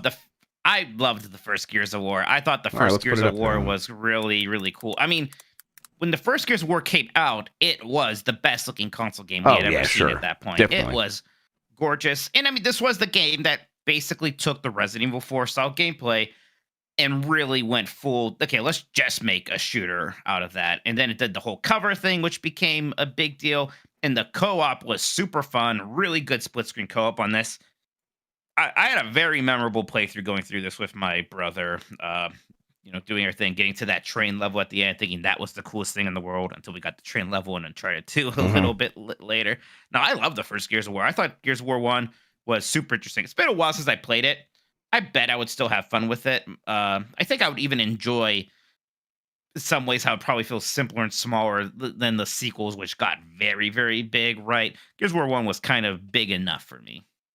Yeah, I'm going to put it up here. I think it has a chance. I was playing a lot more 360 this year than I remembered. I'm like, I must have got a 360 like pretty early on. I guess 360 came out in 2005, but right. So this is the first full year of the 360. Yes. So it's definitely a good year for that system. I really liked Dead Rising. I played a lot of Dead Rising. Yeah.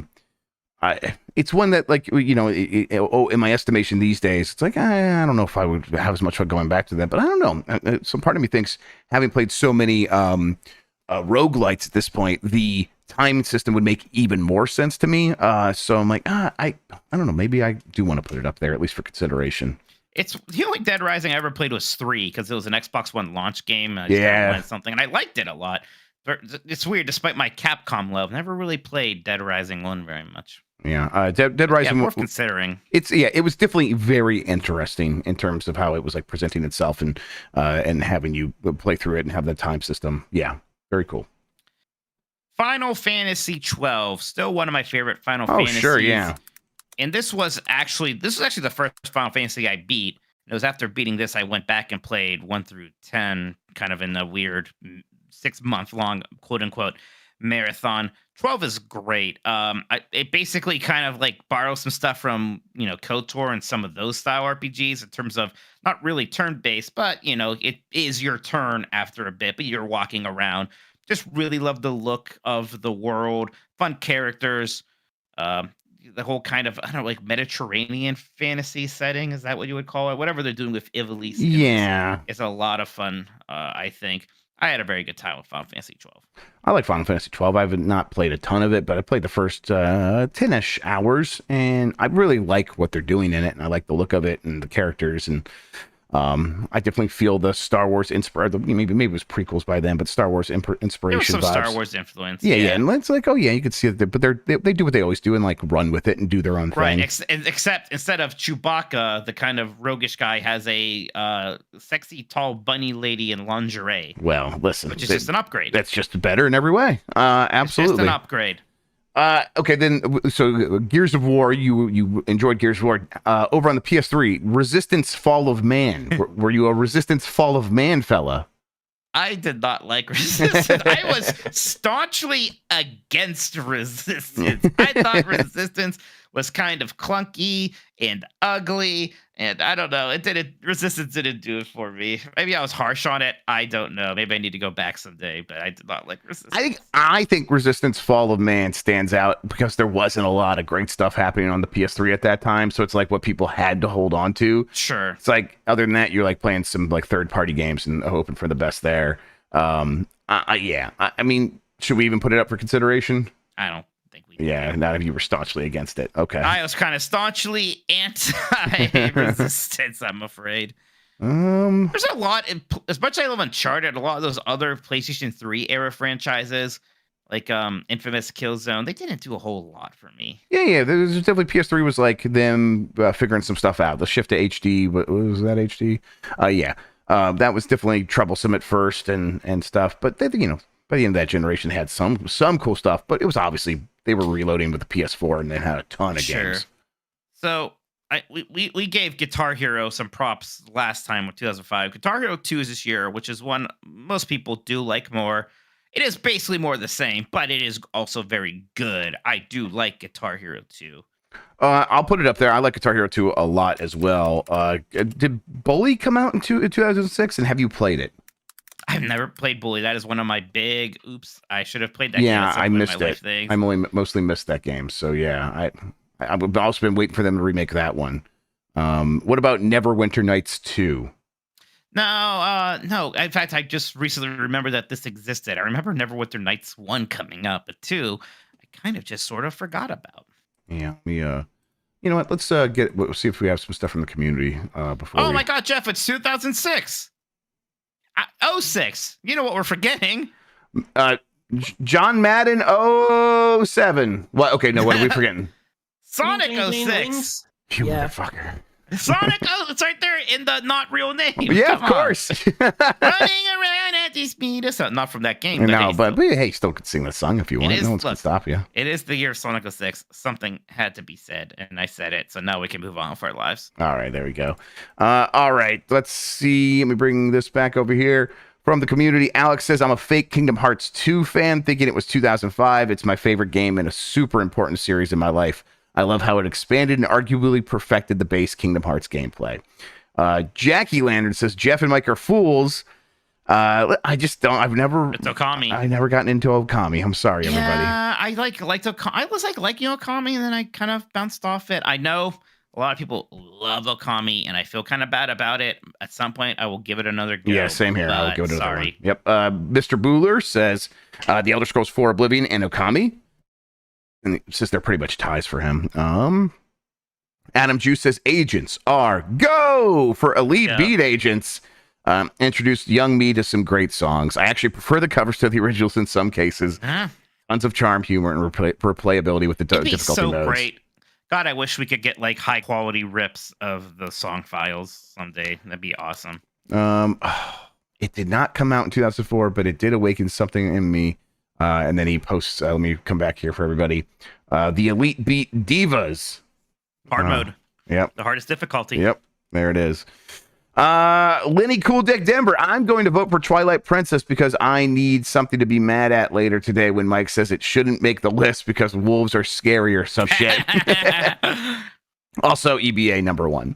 Adam GC says that Twilight Princess is bloated, poorly paced, and pretty drab looking. But man, are those dungeons special. What other game tasks you with exploring a haunted mansion in the mountains, searching for ingredients to make soup for a possessed Yeti? On the best out of Dungeon 7. There's a ton of amazing dungeons in this game. I wish there should be like a dungeon like gauntlet version of this game where you just do the dungeon. Did you play the HD version on Wii U? I played a bit of it. I didn't play through it. I played maybe half of it, and then I wonder if they. Okay, I was like hoping they maybe got you to the dungeons a little bit quicker, but I don't think they did that much editing. I don't know. I don't think it was like. I think they sped up a little bit, but it's still pretty long opening. It's not like when they did Dragon Quest 7 for the 3DS and they like sped it up by hours because that intro was so long. It's still really long. It wasn't quite that. Shiamuro says, I want to shout out Star Wars Empires at War. I want this new age of non-EA exclusivity to give us new RTS experiences we all deserve. But of all the games of 2006, I look back on this one the fondest.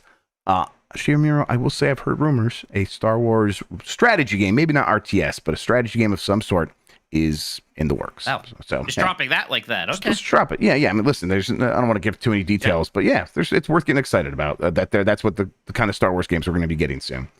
Well, there you go. We're not gonna put your game on the list, Shiamuro, but you just got a leak. Yeah, there you go. It's even better, right? Even better. Velocity Prime 1. Mike and Jeff are wrong about Okami, the clear game of the year, but I'm going to throw my hat to Wii Sports, one of the most paradigm-shifting and fun launch games ever made. I would really paradigm shaking. Yeah, shaking is the right word because paradigm waggling. Is you shake your hand. Okay, all right. I didn't know you were still going to poo-poo it. All right. Flobo Trent says, weirdly good movie tie-in games, part 2. My game of the year for 2006 is Scarface. The World Is Yours. There's actually a bunch of the movie tie-in or TV show tie-in games from 2006. That's when 24 the game came out and The Sopranos Road to whatever it was. Road to Respect. Just like people with guns who shot people, huh? Oh, yeah, definitely. Villain Max says Gears of War achievements. Seriously. Fun co-op campaign. Best visuals at the time in my first online game. It was a great experience learning how to wreck people with a chainsaw gun. Yeah, it always felt good. Luigi Mansion Wolf 5 says, got to give a shout out to one of my favorite and most underrated Rockstar games, Bully. I love the idea of GTA in a school setting, and the overall aesthetic is unmatched for me. Cranches McBasketball says, I don't think any game is more 2006 than 24 the game. Yeah, it was very 2006 when I went to go back to play it a little bit ago. Bugadillo says 2006 brought 4 of my favorite games, all of which could use a remaster. Outrun 2006 Coast to Coast is the best way to play Outrun 2, including the additional expansion map, Outrun 2 SP, new slipstream mechanics, and an incredible heart attack mode, a sort of mini-game gauntlet that puts the game puts you through while racing against the clock to teach you how to optimally play the game. I want this version. I got Outrun 2 for my Xbox finally, but I have not tracked down 2006 yet. The other 3 games from Bugadillo, God Hand, Chibi Robo, and Mother 3 only got a release in Japan, but you guys should play the Tomato translation. Someday. It really is one of the best fan translations of all time. Yes, I will got Chibi Robo. At great personal cost, I got Chibi Robo. Slime Bick Awesome says, this was the year I actually got my first video game console, the Wii. I'm not that young. I was 16 at the time, but I was more of an emulator PC handheld gamer before that. Interesting. So Twilight Princess got played a lot by me, and 8.8 was the perfect score for it. Shout outs, even a little high. Yeah, maybe. Shout outs to EBA, Mega Man Battle Network 6, and the prequel to Skyrim, Oblivion. For other games I played a whole bunch of that year. Dunamal Crossing says 2006 has got a lot of games that are special for me. Metroid Prime Hunters. Oh, yeah, man. Excite Truck. Oh, yeah. That's a simple but criminally underrated racing game with a killer Home Depot rock soundtrack. Weirdly composed by Kenji Yamamoto, who's done most of the Metroid games. That's right. Yamamoto moved around weirdly around that time. But if we were talking top 5 contenders, definitely have to nominate the very first Gears of War, as well as Prey. I was going to ask if you ever played the original Prey. Oh, yeah. I think everyone did because it was pretty early in that year. Everybody was kind of in this weird place with the 360. Seems like every month we were all playing the same 8 out of 10 game that came out that month. So Lost Planet. We really were. Definitely. Yep. Yeah. And the Prey was pretty good. There's nothing super special about it, but it was fun. Razzle Jazzled says Star Wars Empires at War is perhaps my favorite RTS game of all time. Also, shout out to Twilight Princess. I much prefer top-down Zelda to 3D over-the-shoulder Zelda, but I do still have a lot of love for Twilight. Leia but Spookier says I love Okami and I love Final Fantasy 12 and a bunch of other 2006 games actually, but I'm going to have to give it to this lady right here, Cooking Mama. I crave her approval to this day. Better than Mama. Remember when that Cookie Mama came out? That was was it mining for Bitcoin or something? Yeah, something weird like that. They didn't have the license or something. Yeah. Oh man, what a incredible. Weird thing. Only on the Switch could that happen. That's how franchises die, I guess. Teriyaki Blues, picking up an entire gumball machine and wielding it as a weapon is a vibe, and Capcom made that happen with Dead Rising. Tons of stupid fun in this game. I hope they decide to revisit this franchise again. One day, I bet. Mex says Elite Beat Agents for oozing so much style and charm. Hammond of Texas says The Elder Scrolls 4 Oblivion, my first Bethesda game studios RPG, and I've been playing and loving all of them ever since. Screaming Madden says Madden NFL 07 was the second game in the series to have the truck stick, but since Madden has been wrongfully robbed so many times, either I'll offer Wii Sports as a Game of the Year contender since it was the killer pack-in game that sold so many Wiis, but also shout-outs to Tetris DS. Spoonheaven 64 says the game that one Amazon reviewer eloquently described as Bobby Hill meets boarding school meets the Boondocks Bully. Bench JC, the Zelda Twilight Princess, one of the best Legend of Zelda games and just one of the best games of all time. Disposable Content says I'm going to pick something that has been mentioned. Rockstar Games presents Table Tennis. I've still never played this game, I don't think. I really want to. I don't remember if I have. Yeah, I really want to. I've always wanted to, but I wish they just put it out on PC or something. So he's got an honorable mention to the Godfather video game by EA. It's the only piece of Godfather media I've ever consumed. That's perfect. Crouching Kringle. That's more than me. Crouching Kringle Hidden Krampus says, we finally can kill Goofy this year, and we did first thing tonight. So I instead want to shout out one of the best albums of 2006, Blind Guardians, A Twist in the Myth. Wait, you're a Blind Guardian fan? I got into Blind Guardian probably even before 2006. It's a cool fucking dragon. I think it's because I was really into Lord of the Rings and they did some Lord of the Rings based albums. I don't know if you know much about Blind Guardian. No, I don't know anything about it, but I always like it when a band based their music on Lord of the Rings, and I'm not joking. I like that a lot. Yeah, no, the Euro heavy metal band, big emphasis on fantasy stuff, obviously, but very melodic. They have some very good stuff. In fact, actually, my Tin Whistle lady who makes the YouTube videos just did tabs for one of their songs. That's so weird. Interesting. I haven't thought about Blind Guardian forever, and I've had 2 Blind Guardian things in my life this week. Is something happening with Blind Guardian? Are they coming back? They must be coming back. What's going on? All the kids are getting into them. They have like a 10-minute song based on the Iliad called "And Then There Was Silence." I used to listen to it all the time. I love Blind Guardian. I'll give them a listen. You said they're melodic and heavy, and I like that. Yeah, That's the kind of Nightfall and Middle Earth is their probably best and most famous album. Listen to When Time Stands Still at the Iron Hills. That's my recommendation for you. Give it a shot. Rivik says Guitar Hero 2. It says it's a random choice, but I think it's perfectly valid. Tokyo Game Life says Twilight Princess is better than Wind Waker. Dr. Ryan, this is CTU, Agent Jack Bauer. Get on the ground. Grubb, I'm begging for a full playthrough on GB for any reason you could think of in the future. I did play the first mission, and me and Dan kind of ran out of steam with it, so we decided not to do a full playthrough. But there's always stuff like Extra Life where we need something, so we'll see. Sure. Jamie H. Christmas Eve says it will probably wind up missing the top 5, but I want to shout out Portrait of Ruin, another stellar DS Igavania. Fun 2-hero system, and like with Soma in Aria, it was refreshing to not play as a Belmont. This is one of the weaker ones for me, but I still really love it. This is the one that has a lot of like ties to Castlevania Bloodlines on the Genesis. Right? Yeah, I think that's so. Neat. Yeah. Diogo does say The Sopranos: Road to Respect. Eamon Goldie. There are a lot of these games in 2006. What the hell? There's a lot of them. People were obsessed with the mob in 2006. Yes, in an I think so. Way, well, Sopranos was still like the best thing that had ever happened on TV. So like everything was trying to do that. There was a bunch of movie tie-in games like X-Men, the official game, and Aragon, the Dragon Kids game thing. Aragon. Didn't like a kid write that book too? Yeah, I think it was like the whole thing, like a teenager or something. Yeah. Do you ever know a dragon guy? A guy that was like just so into dragons? Just the guy who's into dragons. Yeah. No, those things are pretty big. Yeah, I had a guy that in my school that wrote like very graphic poems about dragons. You see, did you ever see the dragons? I don't know. What is the dragon? Like the sex toys? Yeah, I've seen the dragons, Mike. Yeah, that's weird. Doesn't look like that. Doesn't look like that should work. Yeah, but listen, I mean, you could, guys, if there's a will, there's a way. Works. it turns out. I'm glad that we can bring experience to this podcast and just let people know. All right. Eamon Goldie says Bully. I was having such a good time at school, and I remember my mind being blown when it opens up to the little town that you get to explore.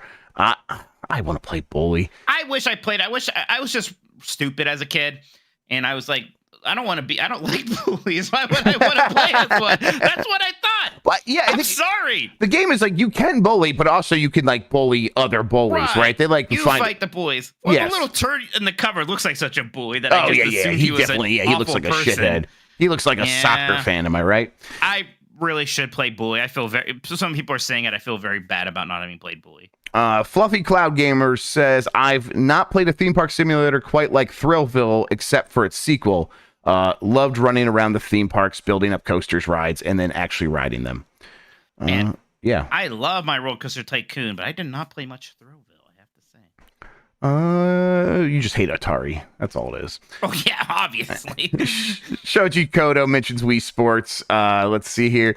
Wong Gifts says the best game of 2006 is obviously Elite Beat Agents, but also mentions a shout out to Dreamfall, The Longest Journey, a sequel to one of the best point and clicks of all time. Introduced janky stealth and combat. I feel very bad about not somebody who likes point and click adventure games. I have not played Dreamfall or The Longest Journey. Someday I'll have to rectify that, but probably not anytime soon. Were you like still on point and clicks by the time this was happening? No, because that genre had basically kind of died, and that was why these games were popular, because people were like, oh, these are finally like new good ones again. And I don't know. I think I was still kind of hurt. I was still sad about like basically it kind of ended for me with Escape from Monkey Island. Really was when I sort of felt like it was over. Clink says Sonic 06. Of course. They think they're very funny. Sarah Kane says God Hand, which is a game I do like what I've played of it. I haven't played a ton of it though. But I do remember thinking it was very cool. Alan Miracle says 2006 had so many fucking good games. Fresh out of high school and obsessed with the 3 titles that year. Shin Megami Tensei Persona 3 had teens pointing blickies to their head to summon the demons from SMT3 and DDS. I thought that was so sick. There was also the appearance of my now dead wife in Xenosaga 3, Space Jesus, lol. Lastly, and no shame, I play so fucking much of Mario Hoops 3-on-3 on the DS. Game was so good. Man. Okay. I think Persona 3's US release date might be 2007, which is nuts because it's PlayStation 2. It is 2007, yes. And, yeah, 2006. It is 2007? Yeah. Oh, it's really sure it was. It's really weird because they ramped up the localization after that. So we got Persona 3, 3 Fest, and Golden all within like 18 months on the PS2. Not Golden, you mean just 4. Or sorry, yeah, just regular Persona 4. Yeah, just 4. That makes sense. That's kind of a mistake you would make. I'm sorry. It's easy, isn't it? Easy to slip up there, huh? Okay, I believe you. Chaos Punkaboo says the Burger King games, Sneak King, Pocket Bike Racer, and what was it? Big Bumpin'? Yeah, Big Bumpin'. Man, that's what you do with the Bad Dragon. This was, man. Actually, the Xbox 360, don't do a Sneak King with it, please. The Xbox 360 was just immediately fun, wasn't it? Oh, yeah, they were having a good time, yes.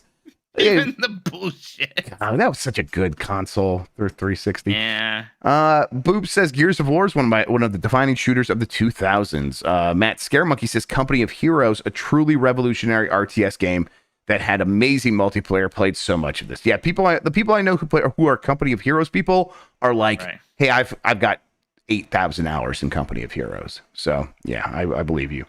Dr. Lynch says this is far from my favorite year in gaming. I think the best game of the year is definitely Oblivion, but Gears of War was truly revolutionary, and the Ultimate Edition shows just how great it is today.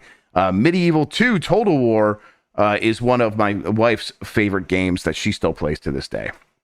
Yeah, Total War games. And then Suikoden 5 as well. Man, Suikoden went up to 5, huh? Yeah, I mean, it stopped there. That was the last one. He calls it massively underrated. Yeah, I think most people do say it's good. A lot of people fell off the series by then. It kind of had a hard time keeping up with the Joneses when it went 3D. But people say 5 is good. 4 people didn't like, so I think it's why 5 had a hard time finding an audience. Inofe, says 2006 is a pretty weak year overall, despite the launch of 2 big consoles. My favorite game of 2006 is Gears of War. I played so much of that game online and met people that I still play online with till this day. Willow Davis says Guitar Hero 2. The Xbox 360 port had the Explorer controller that's still the go-to for some casual clone hero play. Gigante 42 says Oblivion and Dead Rising. Vision 49 says the industry has caught up to Bethesda, but back in the day there were a few games like Oblivion, especially on consoles. Also mentions Bully. What's that? It was special back then. Oh, yeah, sure. Very special. Yep.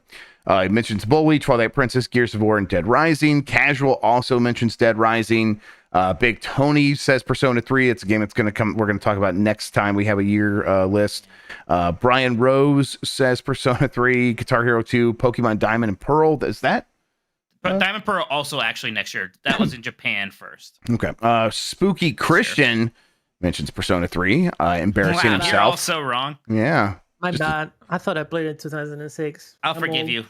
And then Legion 428 says Twilight Princess is my game of the year, but the game I probably played the most is Rainbow Six Vegas. Yeah, that's a good game. Is that 06? Yeah, it is. ID Kevin says Electroplankton, while more of a toy than a game, had a great vibe and really resonated with me. And then Tink says Dead Rising, the time limit was good, actually, and I agree. I think Electroplankton is in that luminous and res area for me, where I'm like, yeah, people are just really excited about things moving to a beat, huh? Yeah, I couldn't get into Electroplankton too much either. Maybe that must be the same thing there. I like Meteos. I like Meteos.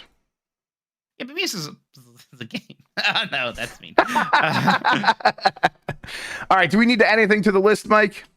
I feel really bad about Bully. I do too, yeah, but it's like that's how it's going to go sometime when we miss a game and we haven't played it. Yeah. I will say that coming out of this year, the one I want to play the most is Bully. Yeah. But okay, to reiterate what we do have, Leap Beat Agents happens to already be up on the list. And then Kingdom Hearts 2, Wii Sports, Zelda Twilight Princess, Tetris DS, Oblivion, Gears of War, Dead Rising, Final Fantasy 12, and Guitar Hero 2.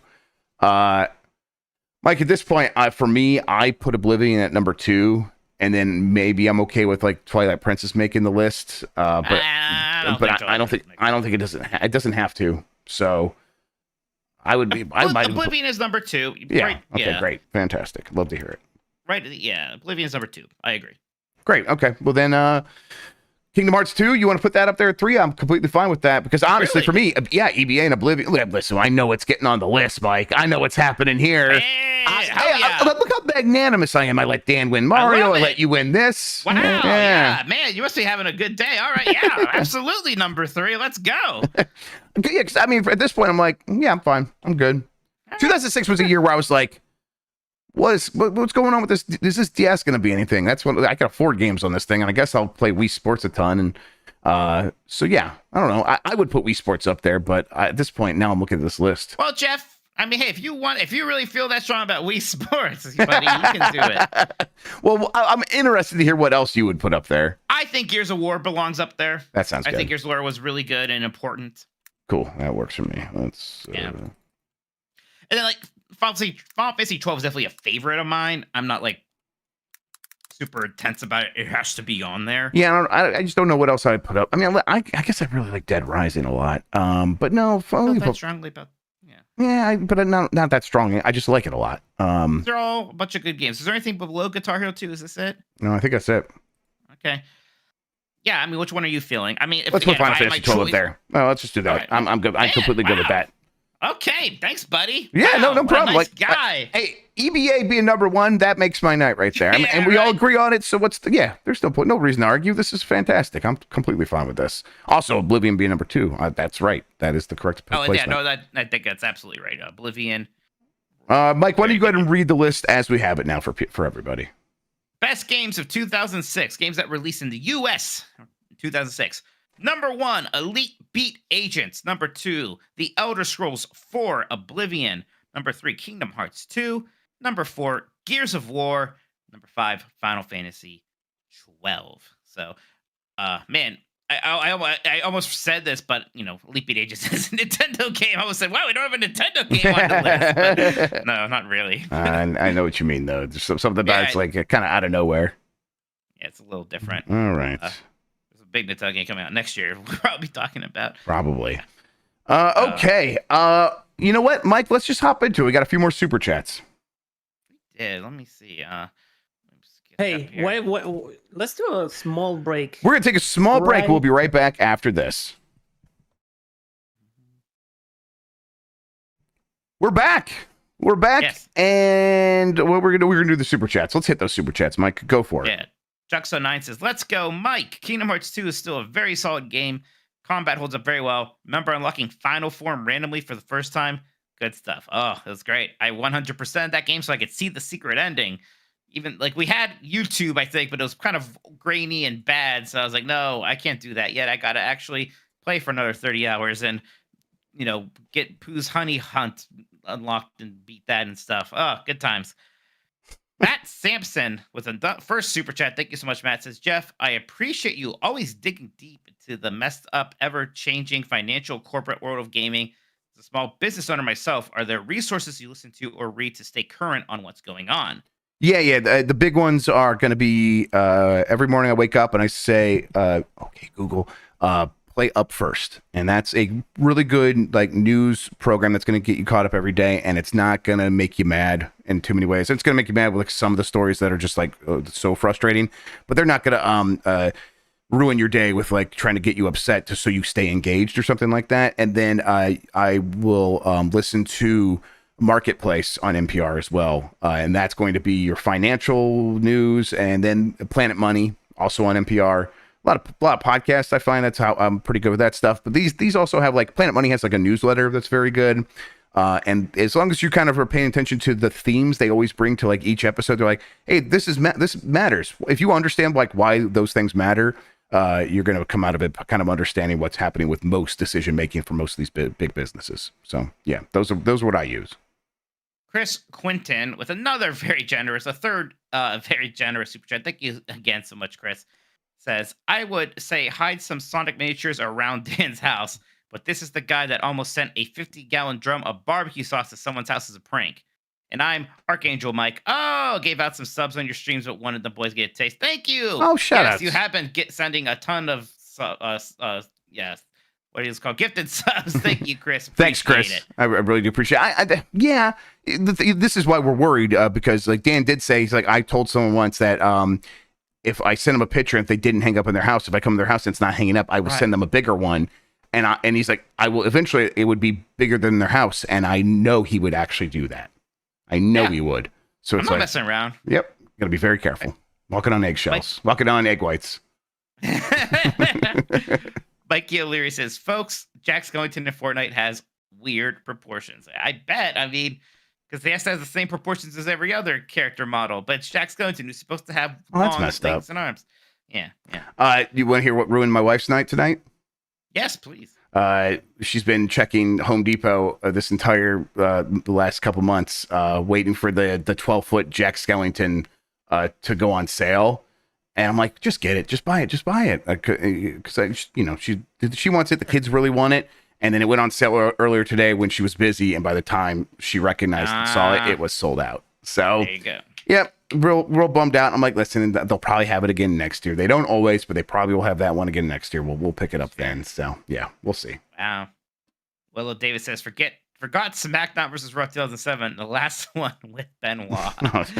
Incredible. Sure was. Game of the year. Yep. Oh boy. Sure was. Yep. Absolutely. Hey, thanks for all the super chats, everybody. That was incredible. Thank you, everybody. Big showing tonight from the community, and I always appreciate it because like I talk about the news in a lot of places, so it's more interesting to hear what you guys want to talk about, and the super chats are the best way to do that. So we know you want to talk about it. Plus so bad you give us money. Yeah, exactly. And they're like, okay, well then we'll definitely talk about that. So. Very cool. Shout outs to y'all. Right back at you. Mikey, what have you been playing?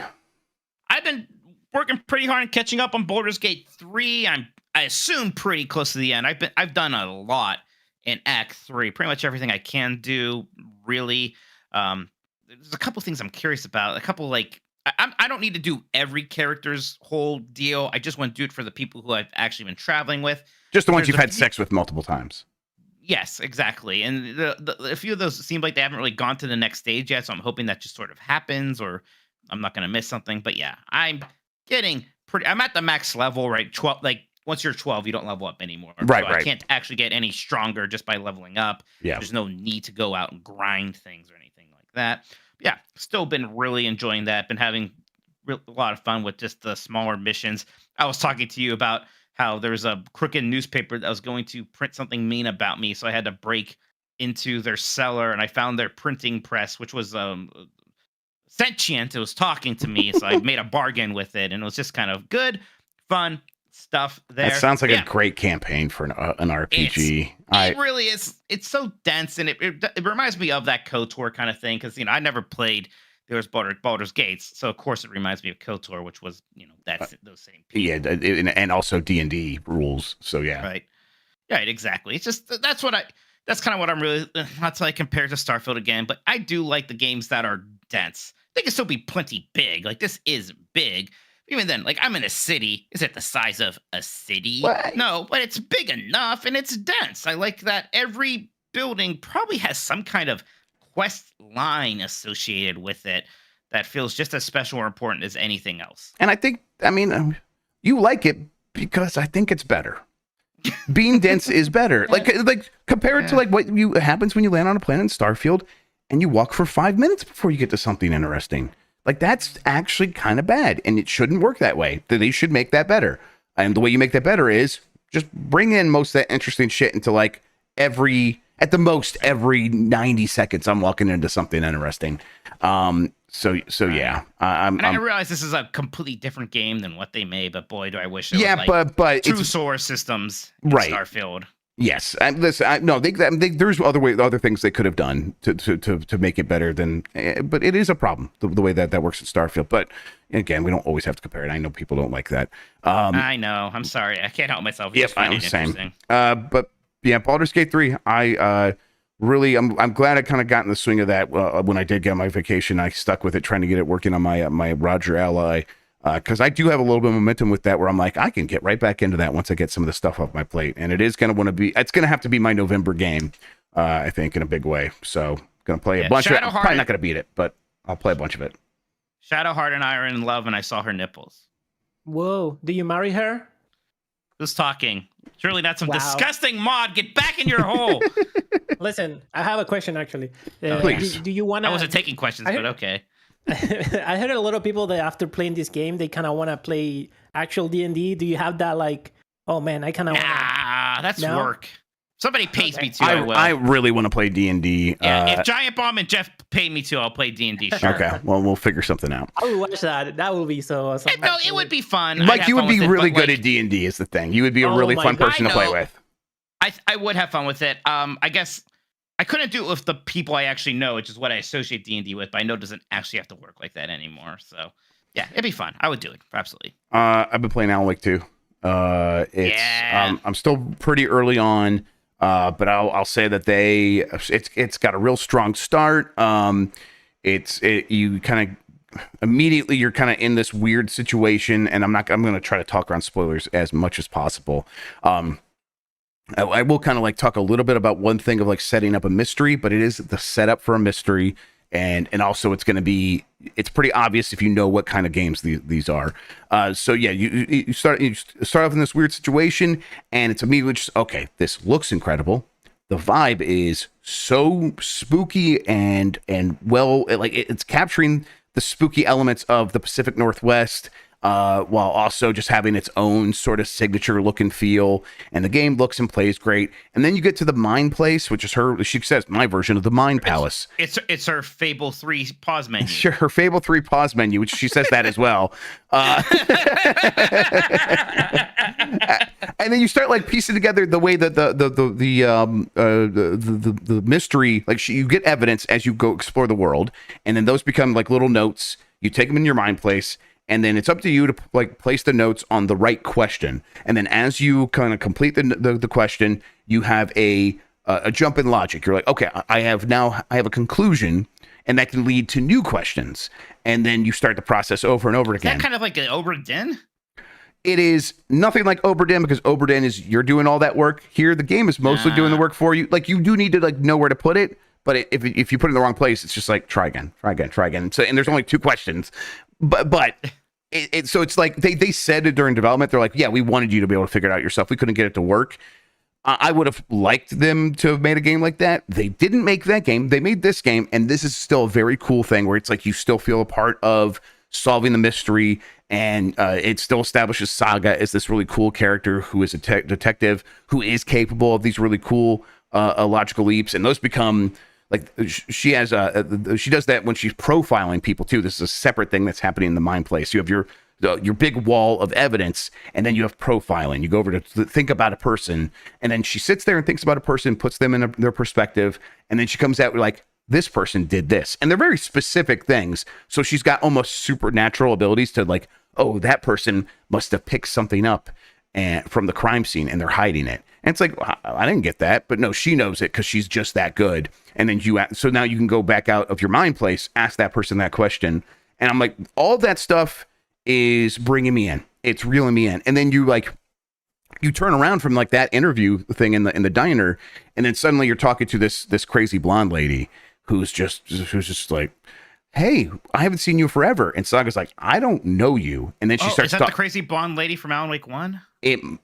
I don't know. I haven't played Alan Wake 1, but I'll tell you what, she seems to know you, and she seems to know stuff about your family, and she suggests some things about your family that you're like, oh wait, what's really going on here? And I'm like, that is the kind of thing where I'm like, hey, I really want to know. I want to see what's happening. I want to see how they're setting up. And it's like very Twin Peaks. It's 1,000,000% Twin Peaks. It's 1,000,000% like just, they watch a bunch of those shows, and the game is not trying to hide it. They got fucking Sam Lake literally just drinking his black coffee in the car right next to the lady who's also drinking her black coffee. They're making homages to that. But it's one thing to just be like inspired by it. It's another thing to like really capture that magic. And it really feels like they're doing that here. And then you get to some like scary bits where you are doing some stuff with a dead body. And of course things happen. And it's like, this is pretty spooky. And the character model is so detailed. That it is that makes it even more scary, more terrifying. So yeah, I'm into everything that they're putting down here, and I personally have not even gotten to the Alan Wake portions yet. So I think that's probably happening for me pretty soon. But Jan says he's played about 15 hours and he's just loving it. He's eating it up. And so, yeah, I'm looking forward to really playing through this game. Like, how much would you compare it to something like Resident Evil 2 Remake or, those Resident Evil games of that ilk? Yeah, it's in the zone, but it's not doing what those games do, really. It's not on its own. It feels like its own thing. It feels like its own thing. As much as those are like the marquee survival horror games, obviously Resident Evil 4 is more of an action game. Resident Evil 2 is also more of an action game than this a little bit. At least as far as much as I played so far. There's action elements here, and you're going to be struggling for ammo and stuff like that. Those hallmarks are going to be here. But yeah, it's kind of trying to establish its own vibe and its own thing. All right, sounds good. Okay. I'm excited to start this, absolutely. We'll probably be doing that tomorrow. Mike, they're saying your mic is cutting out because I tried talking louder. I don't know if that fixed it. You're kind of deflating by this hour. That's why I kind of. Oh, so it's a me problem, is what you're saying. Yeah, okay. I think you're like going like slouching a little bit and not projecting your voice. Look, project your voice. Oh no, right. Using the diaphragm's tiring. All right, Mikey. Let's get out of here. I'm gonna hit the button. Well, I feel bad we didn't talk about Spider-Man 2 at all. Let's talk about Spider-Man 2. It's fine. I just beat it like a week and a half ago, so I'm like, to you that's like old news. Yeah. Hey, that Spider-Man 2 fucking rules. It's very, very good. I like it a lot. It might be like the best open world in terms of the actual open world. Of course it is. That world was already good in the later 2 games, but having just those other boroughs across the river, it's so much. My kid was playing Miles Morales today because for some reason that's the one she wants to play. And I had to help her with something. I'm like, oh, the city. This does look a little bit like a PS4 game compared to what I was just playing in the new game. In terms of just like the way it looks and then how alive it is. And then you're right, the outer boroughs. It's a really good open world. And that New York City is so cool. It's just awesome to spend time with it.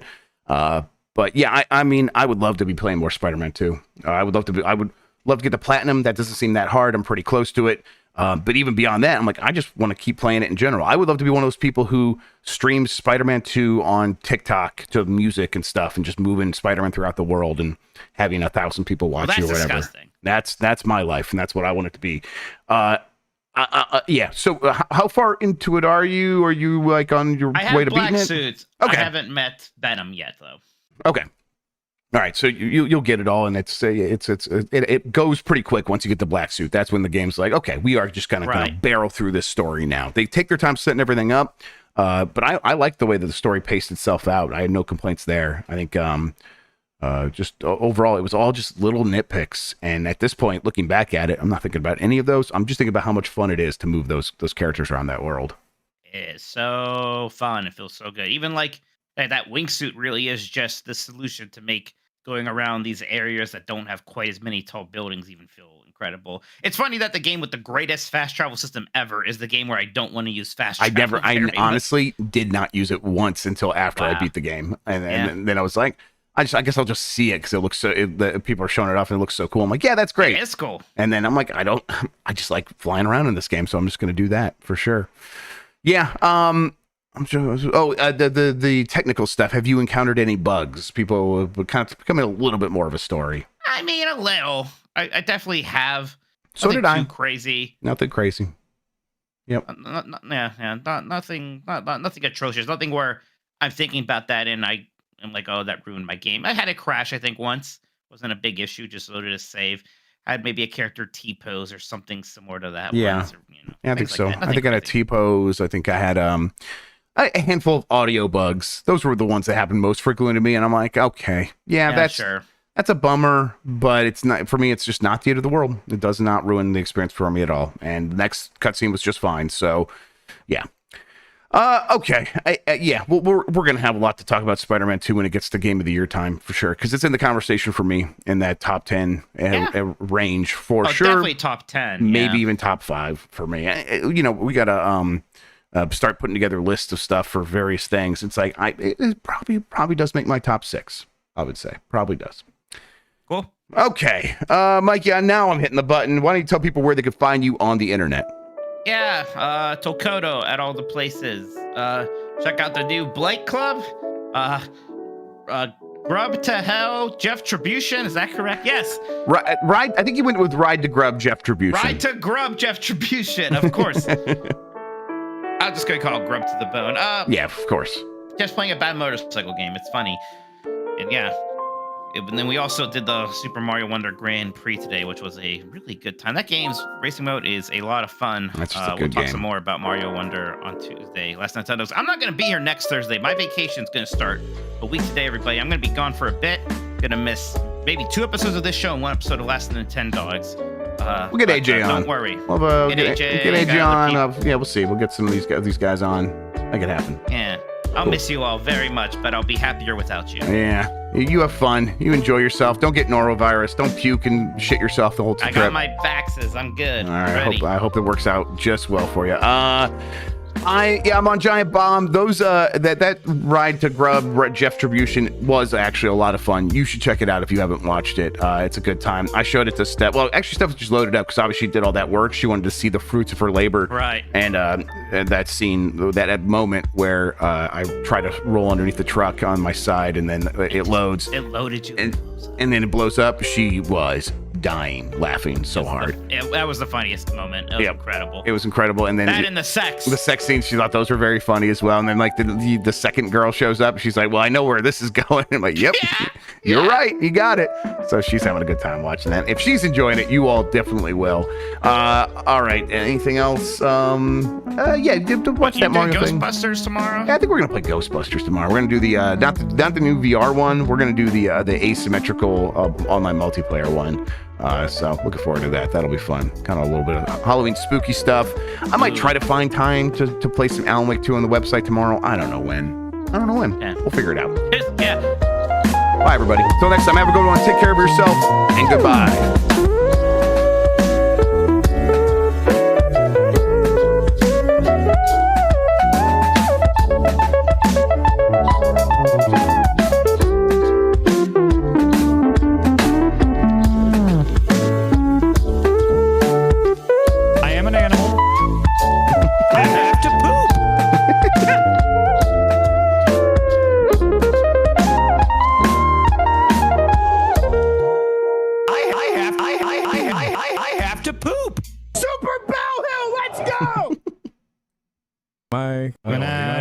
Mike Minotti.